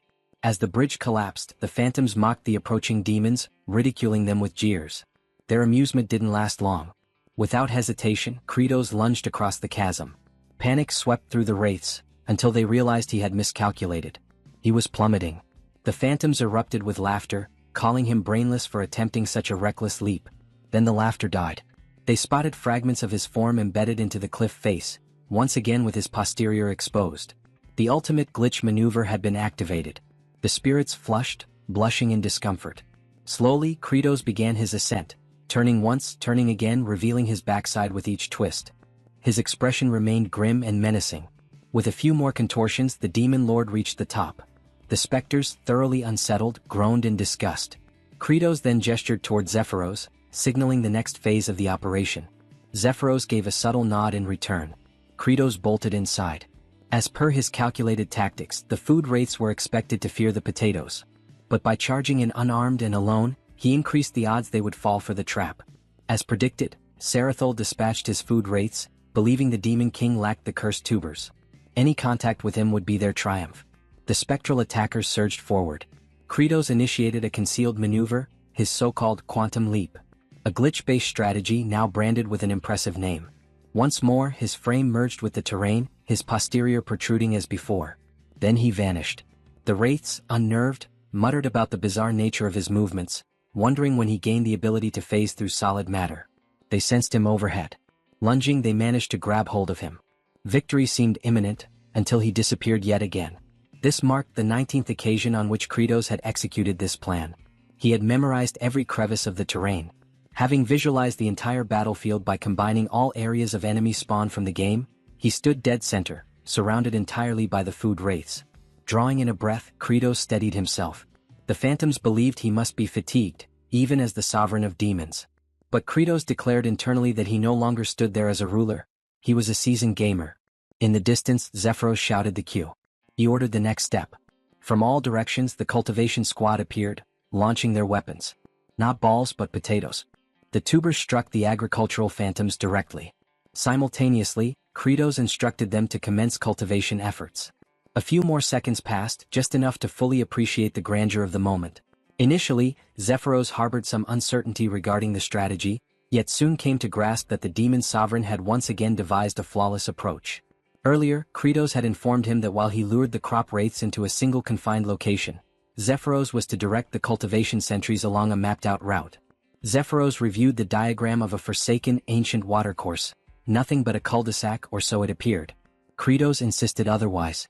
He declared that something was indeed hidden there, a covert passage, one he had personally uncovered. Following his escape from the nightmarish cliff of the deceased, just before entering the ultimate zone, he had explored thoroughly and noticed something unusual. Despite the area appearing empty, the craftsmanship of the environment seemed deliberate. Then he observed an odd section on the stone wall. After slashing it with a blade, the wall shifted open. That's how the areas had been linked. The hidden corridor bridged the battlefield where the initial confrontation with Saruthal had occurred and the cavern deep beyond. At first, he hadn't been able to access it until he cleared the surroundings. Only then could he claim the elixir of metamorphosis. If such an artifact existed in the real realm, he was advised to retrieve it. The elixir was a distillation of numerous fallen fleshly souls. It could only be ingested once, with its exact effects unknown. Back in the present, the field hands rejoiced as they gathered the sprouted spuds. The sight of it implied they were ready to sow them. Flute's father thought tenderly of her and of how they might finally enjoy full meals. But witnessing all of this, Kratos' features darkened. A memory surfaced. He once starved so severely that a kindly elder woman offered him food. She had even promised a hearty supper if he could just hold out a little longer. The next thing he remembered, an ambulance was parked nearby. That thought soured his expression. With that grim recollection fresh, he declared a statement that caused the workers to cheer. Anyone who interfered with their long-awaited nourishment would be utterly annihilated. Just then someone called out to the overlord. It was Baal, announcing his readiness to assist against Saruthal. Kratos, however, ordered Baal to focus on carrying the provisions. Combat belonged to the head of the chain. Meanwhile, Saruthal invoked the great spirit of glacial heart. He beseeched it to ensnare more souls with its frozen wrath and grant him a surge of reinforcements and might. Out of nowhere, Kratos landed a forceful kick square into his back, sending him to the ground. Saruthal lay stunned, face against the dirt, shocked by the Demon King's sudden arrival. Kratos coldly responded that it was no longer his concern.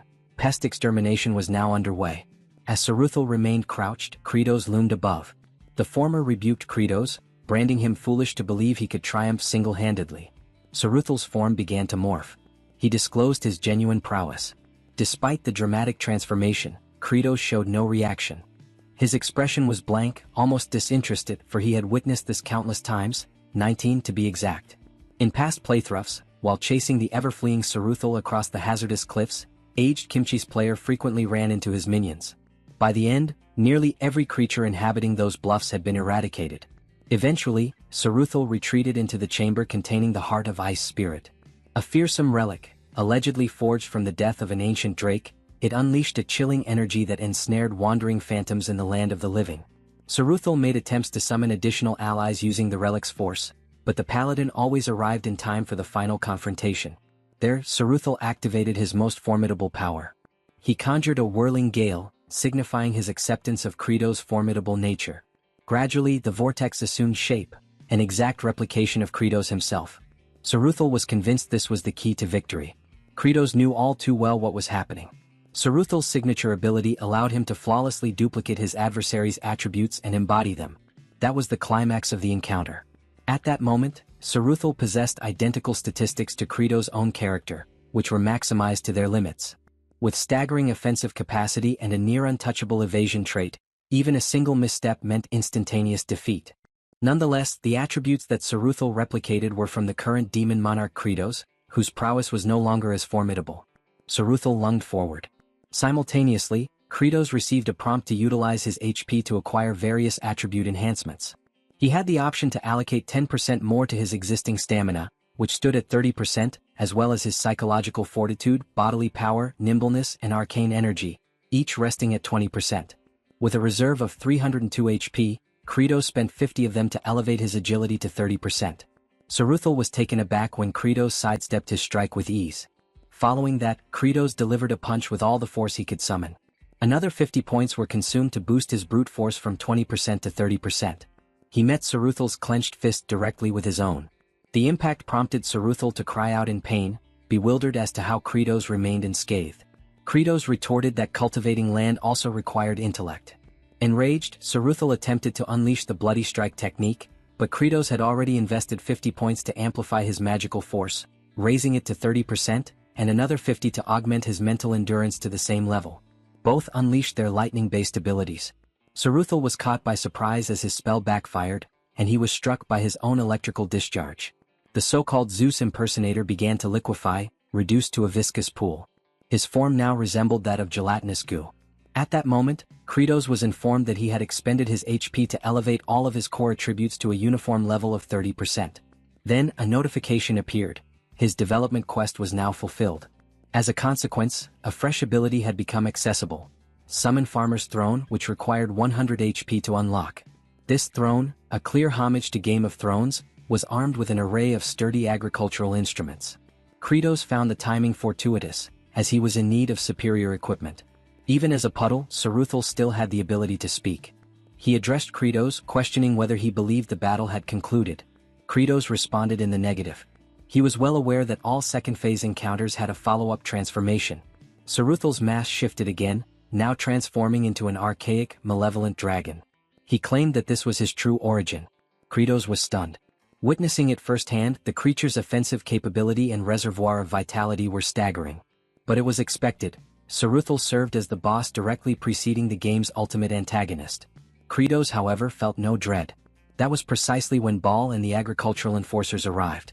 He informed Saruthal that he had already emerged from the final stage himself. Then he issued a challenge. What could Saruthal possibly do now? Saruthal froze. Overwhelmed by the sight of reinforcements, he began to panic. He pleaded for a conversation to negotiate. But his appeal came too late. The farm enforcers stormed toward him, impelled by their yearning for a successful yield. They unleashed their accumulated frustration on Saruthal for disrupting their tilling. Saruthal begged for leniency. Kratos recognized that he could overcome Saruthal through direct combat, but the entity's capacity for speech and motion gave him pause. It didn't feel right to destroy it with his own hands. Still, he observed that his comrades were too malnourished to land efficient strikes. They had been battering Saruthal for some time now, yet he refused to perish. He contemplated a more effective tactic. Kratos activated the Summon Farmer's Throne skill, draining 100 HP and leaving him with just 2 points. A beam of verdant luminescence descended from the heavens, slowly lowering the throne. Then, without warning, it plummeted with explosive velocity. Kratos flinched in astonishment. The throne landed squarely atop Saruthal, generating a crater upon impact. The farm guards exulted.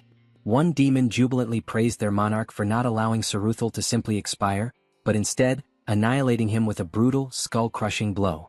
They admired how ruthless, savage, and infernal the move was, worthy of a true overlord. Another cried out that such a feat could only be pulled off by the Demon King himself, and that lesser beings like them could never imitate such dominance. They chanted Kratos' name in triumph. He blended with the celebration, shouting with pride. Elsewhere, among the lightning-bound, Fikimir came to a realization. With his superior defeated, he now understood that it was time for his own ascension. By now, the entire farmland had been cultivated. The purpose of Lightning Rod No. 2 had been fulfilled. With the raid concluded, their principal objective was achieved. The potato shoots had sprouted, and Kratos had successfully eliminated every blight that jeopardized the upcoming yield. With those hurdles overcome, he exclaimed with fervor that it was the moment to sow the tubers. Yet before they could vacate the premises, the crystalline orb situated upon the pedestal stirred. Kratos took notice. A notification appeared, confirming that his objective of vanquishing Saruthal on the Cliff of the Departed for the 20th instance had now been fulfilled. that led him to wonder whether he had simply resumed from the 19th attempt in the game. The system then alerted him of a concealed scenario now being unlocked. A sealed essence confined within the core of frozen spirit had been released due to mishandling. The heart of ice began to emit vapor. Its structure opened gradually. As Kratos approached, he was met with astonishment. A diminutive azure hatchling emerged. He stood speechless, eyes wide in disbelief. The juvenile dragon noticed him. With excitement it uttered a name, T-Bone. Their gazes locked in stillness. The small WRM pondered if this bizarre entity before him might be his parent.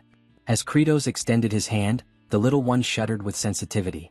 The dragon remembered hatching from its shell in pitch blackness, overwhelmed with fear, yet now relieved that its father had found him. That sense of comfort quickly faded once it got a good look at Kratos' unfortunate visage. Even though Kratos made an admiring remark about the creature's cuteness, the hatchling quaked in apprehension. As the group began to exit the chamber, the overzealous agricultural enforcers jokingly hollered about cooking the baby drake. This left the creature misty-eyed. Kratos rebuked them, labeling them fools, and reminded them that raising the beast first would yield greater returns. This, of course, led the little one to suspect that its supposed caretaker might actually intend to consume it. Kratos came to a halt when he noticed the awaiting crowd. The demons had gathered to welcome back the farming core, their expressions sincere with joy. Fluck ran directly into her father's arms. Families reunited in warmth and relief. The baby dragon's cheeks turned rosy as it sensed the shared affection in the air. He glanced up at the figure holding him, realizing that perhaps they weren't so frightening after all. That was until he looked once more at the face of his so-called guardian. His opinion reversed immediately. No, they were absolutely terrifying. As twilight descended, the hatchling trembled in a shadowy corner. He cautiously peeked out, only to catch sight of the demon sovereign's ominous expression again. It made the little dragon assume they were merely biding their time until he matured enough to be eaten. Meanwhile, the overlord himself was absorbed in thought, primarily concerning how to nourish the young drake. He had heard somewhere that juvenile dragons fed on polished minerals, yet there wasn't a single gemstone in sight. Only piles of corroded scrap littered the storage. Zephyros soon arrived to give his report. As anticipated, significant setbacks had arisen during the construction of embankments. To cultivate vegetation properly, earthen ridges were necessary, raised mounds lining the fields. Ideally, such structures required untainted soil, but their terrain was littered with fragments of stone. Despite their efforts, each attempt by the farm guards to dig deeper resulted in the emergence of more debris. The baby dragon misinterpreted the situation, thinking he was already being forced into labor like the others, though in reality, Kratos merely held him. The demon lord reflected that their terrain more closely resembled a coal excavation site than a field. At the current pace, merely removing the stones would take an eternity. Worse yet, relying so heavily on the workforce daily would rapidly deplete the store of chunios intended for incentives. Even the prospect of receiving backup from other high-ranking demons wouldn't solve the dilemma. A sinister expression again crept across Kratos' face. He daydreamed about being the protagonist in a fantasy serial, one with the ability to summon a magical companion. He imagined some sort of burrowing beast like a wombat, capable of clearing the stones effortlessly. The hatchling in his grasp visibly shook once more, unnerved by the increasingly dreadful countenance his parent was making. Kratos observed Fluke as she diligently dug into the terrain. Her expression was firm with resolve. He continued watching her and came to the realization that it was time to stop complaining and instead devise a solution. While he was immersed in his own reflections, a sudden cry pierced the air, razor squall. Kratos turned pale. A colossal whirlwind was barreling toward them, gaining speed rapidly. It slipped his mind completely. He had known that this expansive barren land occasionally produced vents that released slicing gales at random intervals, and getting caught in one would result in being torn to shreds in moments. He shouted for everyone to seek shelter behind the stone formations. They scrambled toward anything that could provide shadow and dropped low to the ground. Kratos also bolted for cover, but even though the slicing wind was still a distance away, the sheer force of the air pressure was staggering. What he had experienced during gameplay didn't even come close. This was a calamity of nature, the greatest peril to cultivation efforts. But amidst the chaos, he spotted Fluke dashing toward the incoming vortex. Kratos' eyes widened. She wasn't fleeing, she was heading to Azurat. Her father took off after her. Irritation surged in Kratos at the reckless girl. Without hesitation, he handed the hatchling to his own father, instructing him to protect the young drake, warning that anyone who pursued him would face consequences. Bale cried out in protest, warning Kratos that the area was too treacherous, that death was likely. Kratos was fully aware of the risk. but he couldn't bear the thought of losing either his vital lightning conductor or an essential laborer. Cultivation wasn't some peaceful, leisurely endeavor involving leisurely fruit picking. Fluke, struggling, attempted to move the pole, but her efforts were fruitless. Azurat shouted for her to abandon the attempt and escape. In Credo's mind, he likened both agriculture and survival to waging war. He yelled at the child to step aside, then drove his foot into the stake, shattering it. Azurat let out a piercing scream as he toppled, smacking the ground face first. The demon sovereign's cheek was sliced open. Fluke, though lacerated across her body, continued attempting to untie the restraints. Azurat insisted the knot was one of the binding types, so tight not even one of the 4 heavenly generals could release it. He was adamant she wouldn't succeed and told her again to retreat. Fluke gasped in shock as she was abruptly lifted. Credos had hoisted both her and the stake. The young WRM could sense the sheer exertion of strength. It knew its guardian was no paragon of durability. Blood poured from Credo's wounds as he let out a roar and sprinted with all the energy he could muster. The tiny Drake, understanding the toll on his caretaker's body, gazed in astonishment at how far the Demon King was willing to go for others. The bladed wind storm drew near. Credos ran, leaking crimson from his injuries as the storm approached with unrelenting speed. Eventually his body gave in. He collapsed, clutching Fluke tightly in his arms. The pole slipped from his grasp as he hit the dirt. The baby dragon flapped toward his guardian. He now perceived him as a benevolent being. The hatchling inched closer, then inhaled deeply and cried out the name T-Bone at the top of his lungs, unleashing a torrent of glacial wind. It clashed directly with the approaching razor storm. Credos sensed the violent wind current diminish. He concluded the young dragon had utilized its cryogenic breath to disrupt the upward drafts fueling the vortex. Meanwhile, the tiny creature continued its effort. Despite its small frame, the dragon released a remarkably potent blast of frigid air. At that moment, Credos resigned himself to his fate, understanding that such a feat might be overwhelming for a hatchling. The shredding wind loomed ever nearer. But then salvation arrived. 3 demons raced to their aid. Fluke's father lifted Credos, Zephyros swept up Fluke, and Baal carried Azurat. Alongside the infant dragon, they fled from the deadly storm, exerting every ounce of speed and strength they possessed. Later on, Credos was resting on his bed. 2 commanders approached him, both wearing sinister expressions. Hartok remarked that at last the demon overlord had drifted off, and that he would finally sever his head. Sergi concurred and mentioned that once they dealt with the remaining 2 fools, one of them would rise as the new demon monarch. They both pledged to remain partners until that moment. They pushed open the door and stepped into the chamber, immediately advancing toward the bed, ready to unleash their assaults. However, they froze midway, noticing something odd as the demon overlord had his eyes wide open with a chilling stare.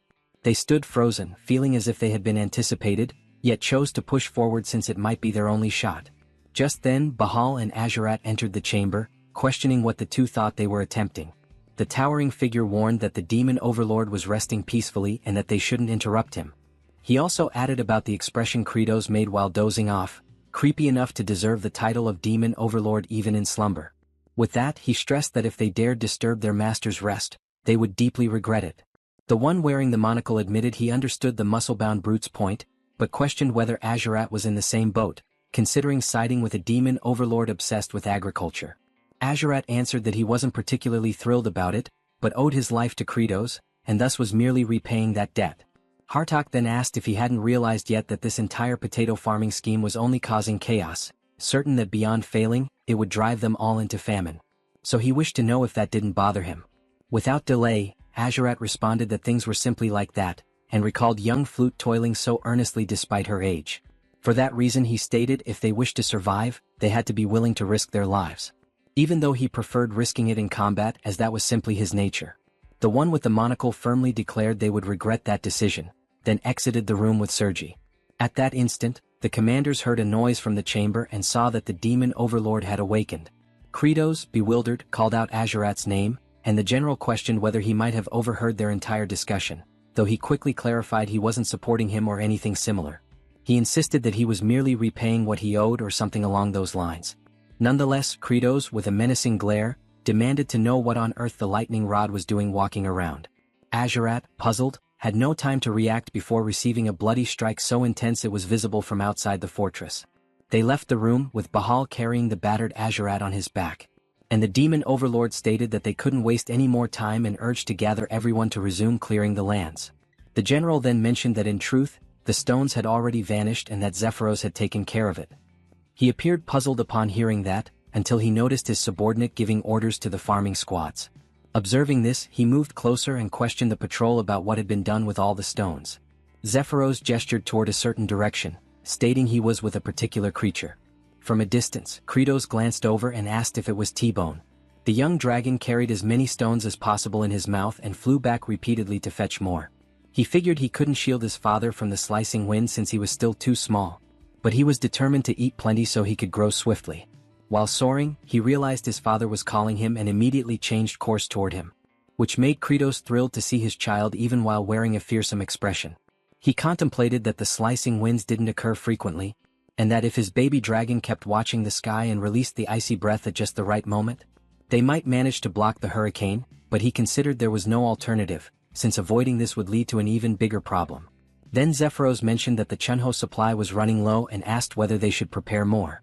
Kratos answered that it wasn't necessary and pondered that the first challenge of farming was natural disasters, and the second was cost hurdles they would need to conquer.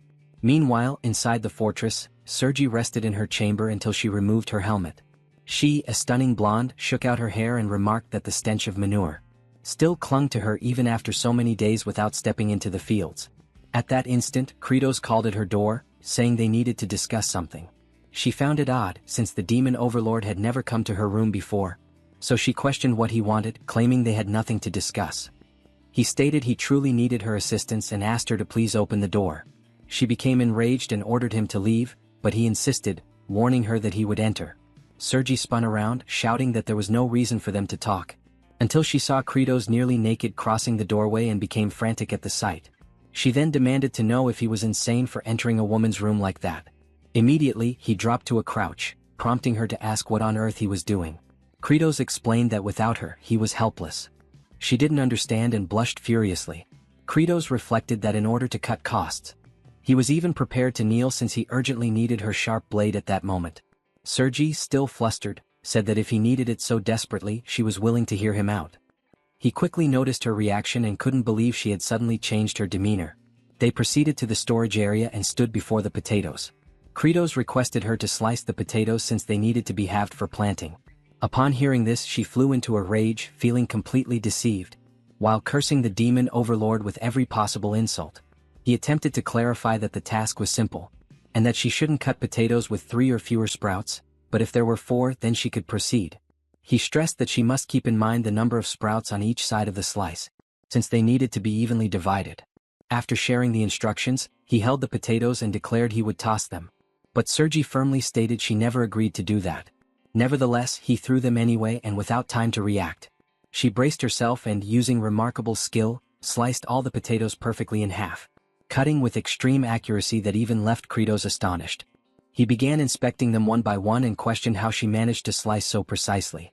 Turning toward her, he praised her once more, saying he had always known she was the only one capable of it. She thought about that half-hearted flattery and became wary, knowing she wouldn't fall for his sweet talk again, calling him a deceitful trickster. Instantly, he stood up with an intimidating aura and stepped closer to her. Then he grabbed a cloth and wiped his blade until it gleamed. The general felt flustered and asked what he was doing. He answered that potato juice had splashed on it and it needed to be cleaned. She, burning with embarrassment, wondered if he had lost his mind, unable to comprehend why he was acting this way. Besides that look in his eyes, sincere, warm, and intense. Kratos noticed the sword was now spotless and admitted that it felt satisfying, imagining that if the blade wasn't thoroughly cleaned, infections could spread to the potatoes, so it had to be washed meticulously. He approached her again and, with a captivating gaze, asked her to please lend a hand, insisting she was the only one who could accomplish it. Inside, he thought she was the sole demon capable of cutting potatoes while also helping to store the chunos. Sergi, still blushing, took a deep breath and agreed to assist this time. Inwardly, she called the demon lord foolish. He rejoiced at her response and said he would fetch hot water and towels so they could spend the entire night cutting together. She simply couldn't understand why the demon lord was so thrilled, once again calling him silly. After that, they continued slicing all the potatoes, while Hartok watched from afar, seeing the two working in total harmony as they cut. He fumed at the sight, thinking Sergi had also become one of the pitiful fools, volunteering to serve the demon lord simply because she received a few compliments. Meanwhile, beneath the scorching sun, Azurat was still tied to the cross, contemplating what it meant. To truly live and wondering what purpose a lightning rod had to keep existing since such a harsh life seemed worthless. Then Flute approached and mentioned that the elders had saved Chunos for him, and asked if he wanted to play the game of tossing them. He called her a brat and asked if she truly believed that a great general like him would ever play a game with a low-ranking demon, warning that he would devour her alive if she dared come closer. Regardless, she tosses the food, but it lands directly in his mouth. This infuriates him so much that he demands to know if she doesn't understand how to throw correctly, ordering her to do it properly. From a distance, the one with the monocle observes and concludes that Azurat has already lost his sanity, thinking he has taken so many blows that he can't think clearly anymore. Then he spins around after hearing someone yelling. It was Kratos announcing that they would finally begin planting the potatoes in the fields. Hartok watches the scene and decides that he never expected anything from him anyway. At that exact moment, the farming squad begins expressing gratitude to Sergi for slicing all the potatoes for them. She, slightly embarrassed, responds that she didn't cut them for their sake. The monocle wearer notices her reaction and questions what kind of expression that is, since it doesn't resemble the face of a great demon general. He also notices the lower-ranking demons weeping over the potato seeds, and questions whether they aren't ashamed of themselves.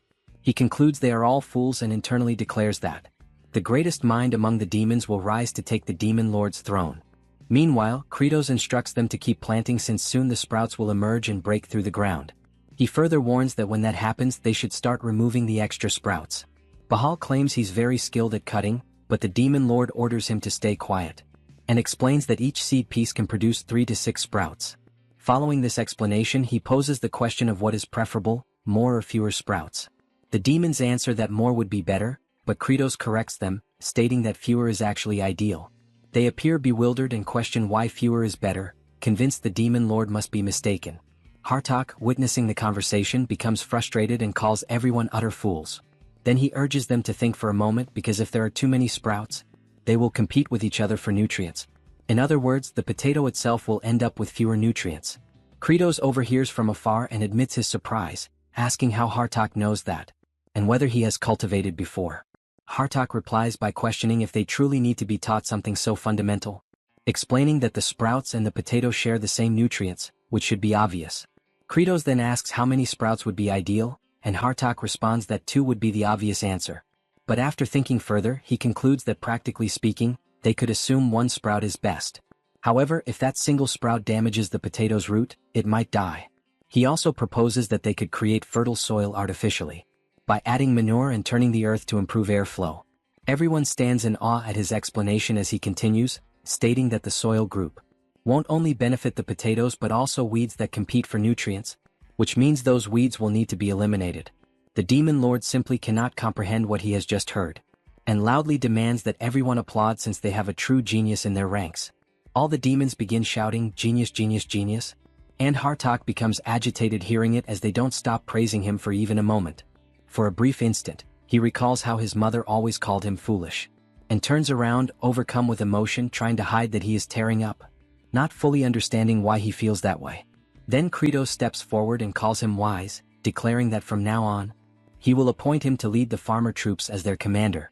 Hartok internally thinks this is absurd since his intellect exists to conquer and annihilate other species. However, Kratos yells, asking what everyone is standing around for, insisting they show respect to the supreme elite of the demon kind. All at once, they begin shouting that the general is the elite among elites, and Hartok, seething inside, considers everyone beneath him, but with authority, he orders them to follow him from this moment onward, imagining he will command only briefly since those in front of him continue celebrating endlessly about the new leadership.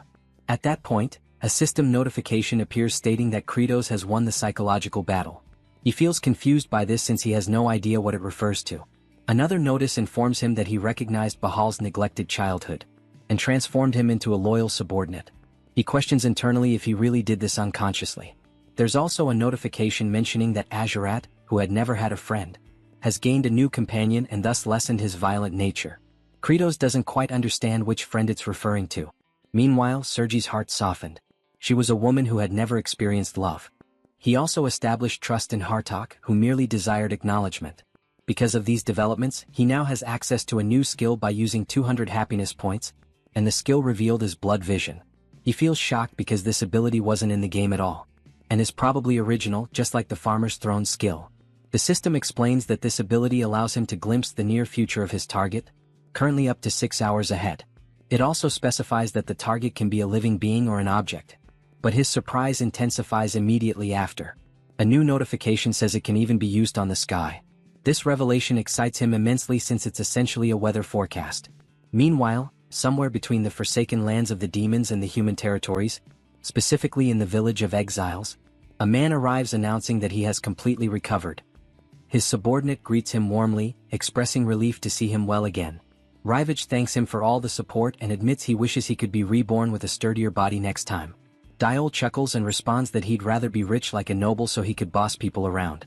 Rivage laughs at that and turns to Kim Chi, telling him they plan to return to the kingdom and asks if he wants to join them.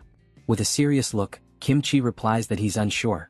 Since, as he mentioned before, he doesn't remember his true identity and hasn't lived among humans. Because when he first arrived in that village, the inhabitants didn't exactly welcome him warmly. For that reason he wonders if someone like him would truly be accepted anywhere. The two observe quietly for a moment until Rivage proposes that perhaps he should start by wearing different attire. However, this doesn't happen when Diol teasingly asks if the hero really doesn't want to take off those strange clothes. The messenger concludes that Kim Chi must truly be fond of them. Yet, in his mind, the hero admits that he actually wants to change clothes. But he cannot figure out why they simply won't come off, as if they are fused to his body. Rivage thanks one of the villagers for their hospitality and remarks that living there solely because one is a descendant of an exile is extremely harsh. He adds that when he returns to the kingdom, he will inform the king about this situation. Kim Chi watches this exchange and imagines that Rivage is a nobleman sent to explore the territories near the demons under royal orders. And he is indeed not an arrogant person but rather kind and worthy of respect. This reflection makes him ponder who he himself used to be and concludes that all he remembers is following orders and eliminating others repeatedly. Thinking about this causes him to lower his head, as he wonders if he is even capable of doing anything besides taking lives. Back in the demon realm, the farming squad starts to notice the sprouts emerging and cheers excitedly since they are finally appearing. The generals approach to witness it too, realizing that the plants are truly growing. Flute rushes over to Azurat to share the exciting news. He erupts in anger upon hearing it and demands to know what he's supposed to do with that information. Then, the Kratos calls for the agricultural division and announces that the next phase will be burying, asking the wise Hartok to elaborate further. Hartok explains that burying means covering the sprout stems with earth to prevent the young potatoes from being exposed to sunlight, because if that happens they will change color, lose flavor, and even become toxic, thus becoming what are called spoiled potatoes. Kratos requests applause since the explanation was so insightful, which leaves the general slightly embarrassed. He then gazes upward to examine the weather that day and reflects that he ended up spending 200 happiness points on the weather prediction ability, and his blood vision skill has already evolved, with the activation condition requiring him to stare for 200 seconds without blinking. However, he starts making an expression like a stray dog since his eyes begin burning and it becomes exhausting. The lower-ranking demons witness this and believe that the Demon King is shedding tears of joy because the sprouts have grown. After some time, the ability finally activates, revealing that for the next 6 hours, the weather is expected to stay mostly clear and dry, suggesting that it might be wise to put away the humidifier.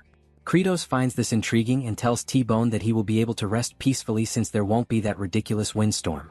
At that moment, Zephyrus approaches and mentions he has an urgent report to deliver, explaining that the subordinate of the second Star Master has returned. They then head back to the castle and soon after LaFleur introduces himself, stating he received the message about pausing agricultural activities and reports that the third Star Master, Ruster, launched an assault on them, claiming that the Demon Lord had grown weak and that he should seize his position. The Kratos becomes irritated because he thinks all demons behave the same. Zephyrus remarks that this truly poses a problem because if the third Star Master defeats the second Star Master and they ally, it will not be easy to handle them. Kratos agrees and points out that although they are low in level, their numbers are overwhelmingly large. He contemplates that he must find a solution before the second Star Master collapses, even though he cannot neglect the agricultural tasks for too long. The region attacked by the third Star Master is a deep underground abyss known as the Swamp of Decay, which, when compared to the game map, is actually 10 times larger and absurdly distant. He heads to the opposite abandoned area, which should provide bonuses in the game and is located inside the Demon Lord's castle, but it isn't functioning. This makes him ponder how to resolve this and manage the farming at the same time. He pauses to think, not fully understanding why he is so concerned, and with a wicked grin, decides that since he is the Demon King, the boss doesn't have to do everything himself. So he sticks to his plan and Sergi makes a fuss, claiming she isn't fighting because of him. Bahal proudly announces he will follow orders no matter what.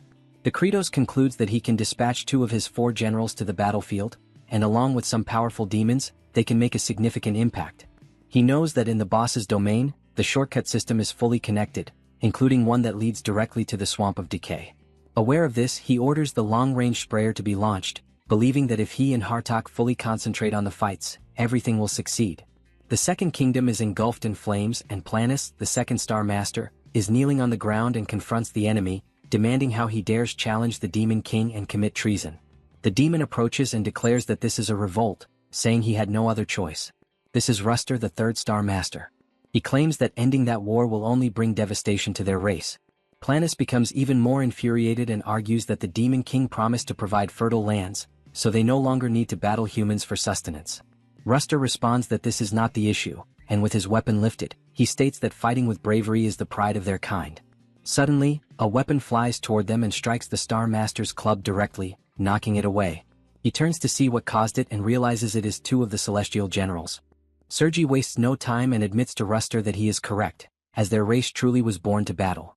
She says they adore fighting more than anything else but wonders how things ended up like this and why they even started enjoying it in the first place, but she finally understands after observing everything that happened lately. Flute runs with a bright smile on her face. She bursts through her house door, shouting and calling her father to hurry to the fields.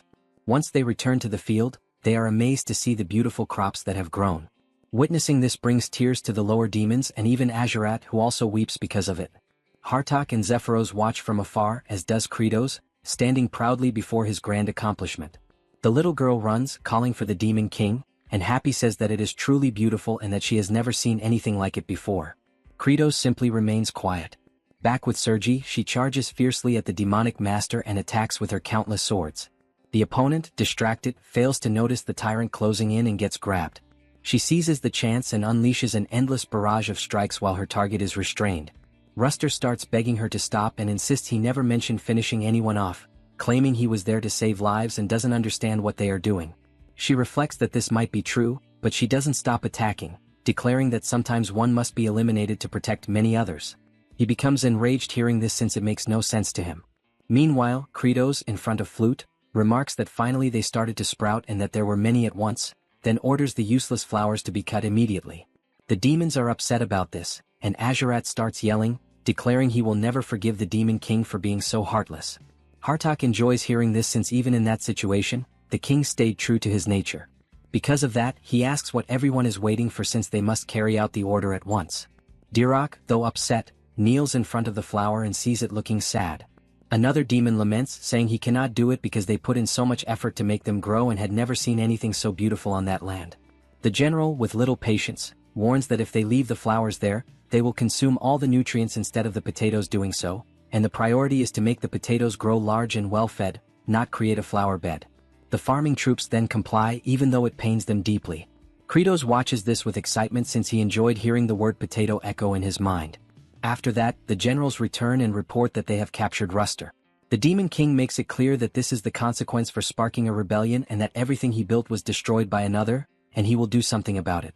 The Star Master simply asks to finish him already since a demon who lost his honor in combat deserves nothing but death. Without delay, Kratos uses his ability to fry the demonic master, but he laughs as he didn't even feel a tickle because he wears excellent armor. Kratos questions if that really happened and if he didn't take any damage at all. Then he drags him to the plantation and uses a lightning rod, explaining that he actually found the task quite useful. Then he uses his ability again, making Ruster scream in agony and also beg to be finished already, and since now they have a new lightning rod. The Demon King requests someone to take Azurat off the cross since he isn't recovering well and it's long overdue to retire him. They untie him and Flute runs toward him to help, but stops midway because his expression was terrifying. The general keeps muttering that the little demon girl humiliated him for too long and that's why he wants to devour her first.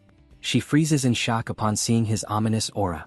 However, his legs give out and he collapses face first to the ground.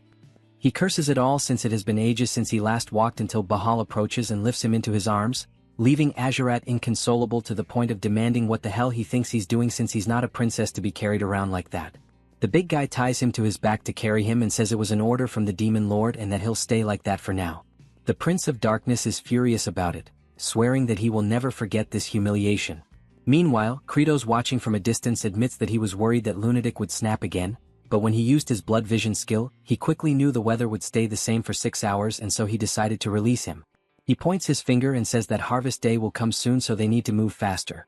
But deep down he's relaxed since he has a super fast wheat cutter that can eliminate the flowers instantly. He also has a professional transporter that makes everything much smoother. He reflects that, in a way, the autumn harvest isn't far off and the food supplies are steadily depleting, and even though demons are used to famine, he can't bear to see how exhausted they'll become. At that moment, someone approaches calling out to him. It was Planus, who introduces himself as the master of the second star and is there to express his gratitude for having been saved. Kratos stands quiet for a moment, and so does the star master. Then, he abruptly shifts his expression to rage, leaving Planus bewildered as to why he suddenly turned furious. All Kratos can think about is why that demon showed up empty-handed to offer thanks when he could have at least brought some wine or a few fruits. The Star Master mentions that he is currently gathering some of the third star subordinates and will soon put them to work. All the Demon King can think about is that the potatoes are thriving splendidly, and he wants to harvest them quickly to prepare chunos. He says that what he really wants is to watch the demons eat until they are completely satisfied. Only then does he pause to think about why he started doing this in the first place. While lost in his thoughts, the second Star Master announces that he will prepare the troops and then leaves the field. Kratos watches him depart and considers that this Star Master was among the weakest and least advanced, yet he liked the confidence he carried and his unwavering loyalty to the demon homeland. He also guesses that this demon is technically like a plant, so in the end he might turn out quite valuable. As Planus walks through the field, he feels under his feet that the earth is incredibly rich and brimming with nutrients unlike anything he had ever sensed before. After strolling for a while, he imagines that at first he was merely a sprout and therefore never grew properly using nutrients. But he finds that soil remarkably different because it was nurtured by Lord Kratos. He uses his power and begins to root himself into the mountain, concluding that he can become stronger in that ground to the extent of potentially rising to the level of Demon King. Thinking about this, his roots start spreading throughout the entire land. The next day, Kratos shouts at the low demons to prepare for exercise time. Starting with arm movements, the Demon Lord guides them with bizarre music. The low demons sing along with him, copying every single demonstration. Kratos, watching T-Bone enjoying the exercises, thinks about how messy the crew was at the beginning and feels amazed by how precise they are now. Thanks to their demonic physical properties, they can follow even the most surprising instructions. While they roll from side to side, Kratos realizes that the low demons will become essentially strong under his command. Suddenly, Bahal arrives, shouting loudly while carrying Azurat on his back. He announced that all the potato leaves had turned yellow, immediately catching Kratos' attention. Everyone hurried to the field and quickly noticed the obvious change in the color of the potato foliage. Zephyros sighed heavily at the sight and questioned aloud if it would truly be impossible to produce anything now. Sergi grew visibly disheartened witnessing the scene. Hartok, on the other hand, found himself completely puzzled, unable to comprehend what had gone wrong. He speculated whether it might have been due to the absence of wind or perhaps even a shortage of water. This left him feeling frustrated and betrayed by his own expectations, causing him to angrily question why on earth he had pinned his hopes on something that now seemed nothing more than a foolish delusion. Just then, the brother stepped forward, approaching the generals and making his way over to the potatoes. He knelt down, grabbed one sprout and carefully pulled out a potato. This action startled the monocled general, who immediately noticed that while the potatoes appeared slightly pale, they were still impressively large, even 2 or 3 times the size of the first potato they had planted. Kratos broke into a satisfied grin and pointed out that they were overlooking the real success. The potatoes had effectively done their job. By absorbing all the nutrients from the leaves, they had grown larger and, as a result, likely tastier. He declared proudly that everyone had performed exceptionally well and emphasized that this achievement had only been possible thanks to their collective effort. Hearing this, all the generals became deeply moved, realizing that their hard work had not been in vain after all. Later that night, back at the castle, Kratos lay in bed reflecting on the praise he had given to the demons earlier. This moment of appreciation stirred up memories from his past life, when he had once planted a tomato plant and his grandmother had complimented him, saying the tomatoes were thriving because of his care. The next memory that haunted him was seeing her being taken into an ambulance, and all he could do was scream helplessly as he watched her being intubated. After dwelling on these thoughts for a while, he rolled over and began to criticize himself, thinking that such sentimental feelings were pointless. As the Demon King, someone meant to embody coldness and authority, he believed he shouldn't allow himself to feel emotions like that. He also reminded himself that even though they would soon have hundreds of potatoes to eat, they could not afford to let their guard down. Relying too heavily on potatoes could lead them straight into starvation if something happened, like a pest infestation, similar to the infamous Irish famine. In other words, he understood clearly that while potatoes would solve the immediate crisis, they would eventually need to plant a variety of other seeds to ensure future survival. Suddenly, a violent tremor shook the ground, prompting him to leap up and demand to know what was happening and if there was any issue within the castle. At that exact moment, a massive crack split open, and a gigantic root erupted from below, smashing everything in its path and shooting up to a towering height before him. Kratos stood there, stunned and horrified, shouting in disbelief, questioning what on earth that monstrous thing was. Meanwhile, outside in the fields, Flute was still carefully examining the potato leaves. She recalled that the Demon King had mentioned that the leaves would naturally fall off as the potatoes matured. However, she sensed something felt terribly off and began to dig with determination, convinced that something was wrong beneath the surface. When she finally pulled one of the potatoes out, she was horrified to discover that the vegetable had simply vanished. She prepares to dash off, intending to alert the adults immediately, but soon freezes in place as the entire castle becomes engulfed by countless enormous branches. Kratos finds himself ensnared by the massive tendrils, and just then the Star Master emerges, laughing mockingly and remarking that the Demon King now resembles a helpless insect. Kratos cannot comprehend what he's seeing since that towering figure is actually Planus, the very one who had assisted them only moments earlier. Planus reveals, boasting proudly, that thanks to the nutrient-rich, fertile earth Kratos had cultivated, he was able to grow into this monstrous form. It is only then that Kratos pieces everything together and realizes in horror what must have happened to his precious crops, his rage boiling over as he roars, calling Planus a bastard and demanding to know exactly what he had done to the fields. The Star Master taunts him, asking sarcastically if he's furious and what exactly he plans to do about it.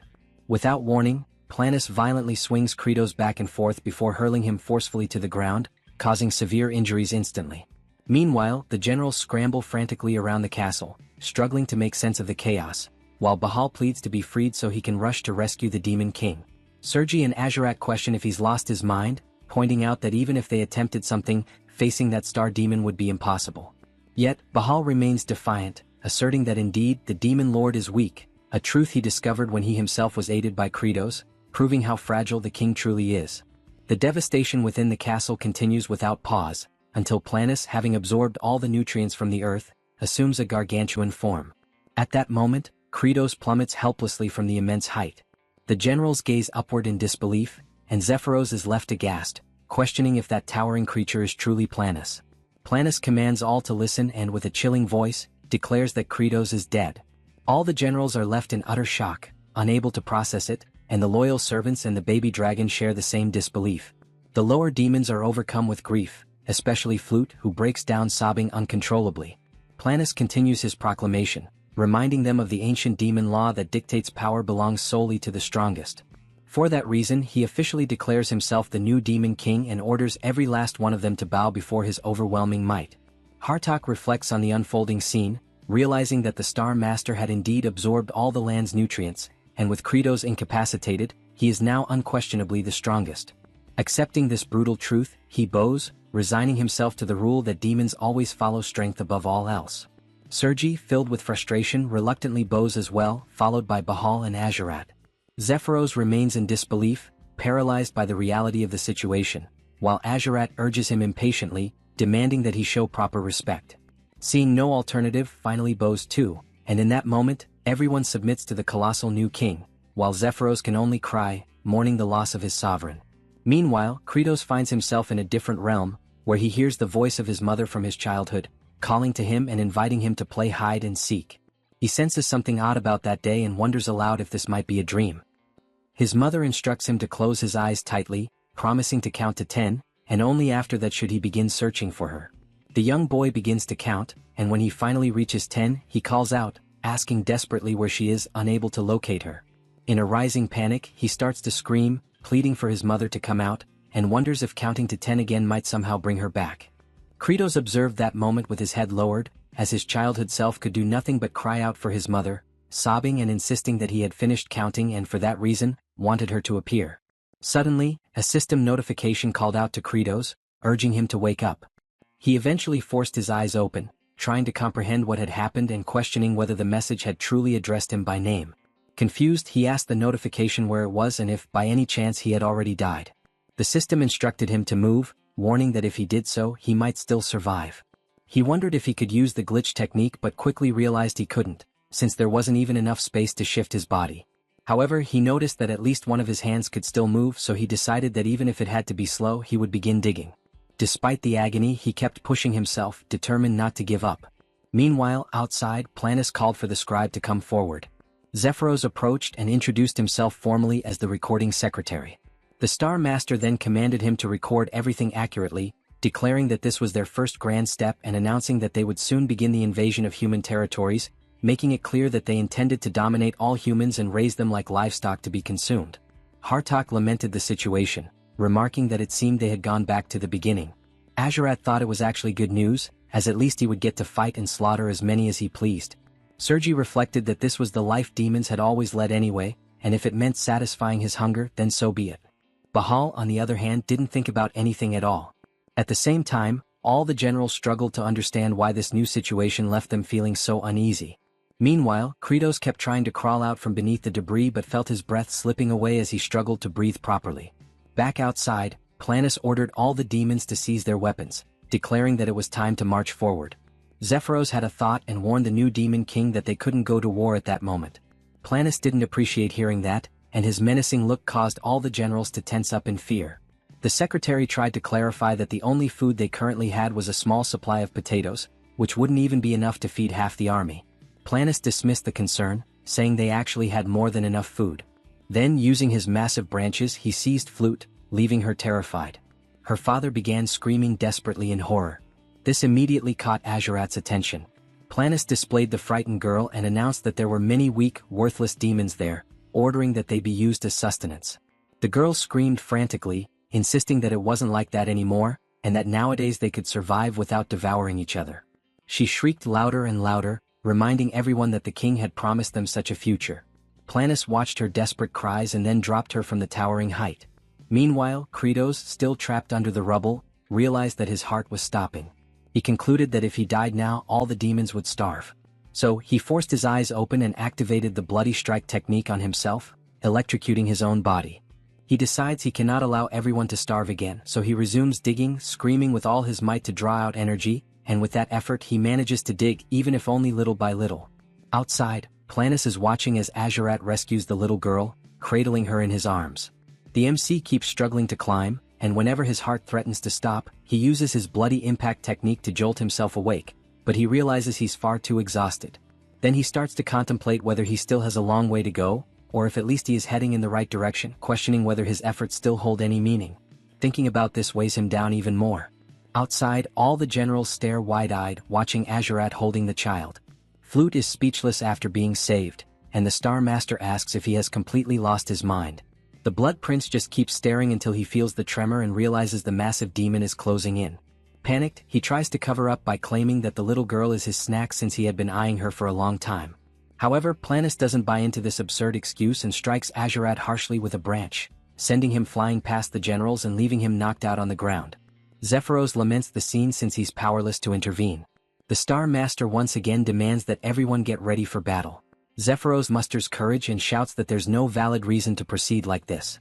Immediately after saying that, one of the branches lunges at him, but the tyrant general moves swiftly with his axe and intercepts the strike, making Planus even more enraged. Bahal yells that the Demon King had left a mission for the secretary, questioning who will count the potatoes if he perishes. The Star Master retorts, asking if they are suggesting a rebellion. Hartok quickly denies it, saying such a thing would be unthinkable, but he stresses that they believe the former Demon King Kratos' plan to invest in farming was a much wiser directive. Sergi requests permission to speak and recalls that the previous Demon King showed them a path where no one needed to die, and because of that, she questions why they should go to war if another solution already exists. Planus loses patience at being defied and begins summoning countless roots while screaming that he is the strongest and, therefore, everyone must submit to him. However, they refuse, declaring that true strength comes from what is just, and all the generals ready themselves for combat. The lower demons also shout that the Real King is only Kratos, warning Planus that he will pay for what he did to the fields. Instantly, the roots move toward the demons, but Hartok doesn't allow it, using his mist barrier to block the attacks and protect the farming troop. Bahal places Sergi on his hand and hurls her into the air, giving her the opportunity to slice through all the incoming branches. She then looks directly at the Star Master and yells that she will start by tearing out his eye first. However, he finds this amusing and, besides blocking her attack, also captures the generals with shocking ease. Then he announces that they are all going straight to the canopy for daring to oppose the new Demon King and makes it clear that he is 1,000 times more majestic than the feeble Kratos. While attacking the entire troop, he declares that the former king was nothing but a weakling who perished without even resisting, and because of that, he questions what was so special about that fool since he saw nothing admirable in him. He gets ready to deliver the final strike on Zephyros, who is trying to protect Flute, until suddenly he hears a voice from the MC asking why he's hurting his self-esteem like that. Then Kratos appears, fist clenched, intercepting the attack aimed at his secretary.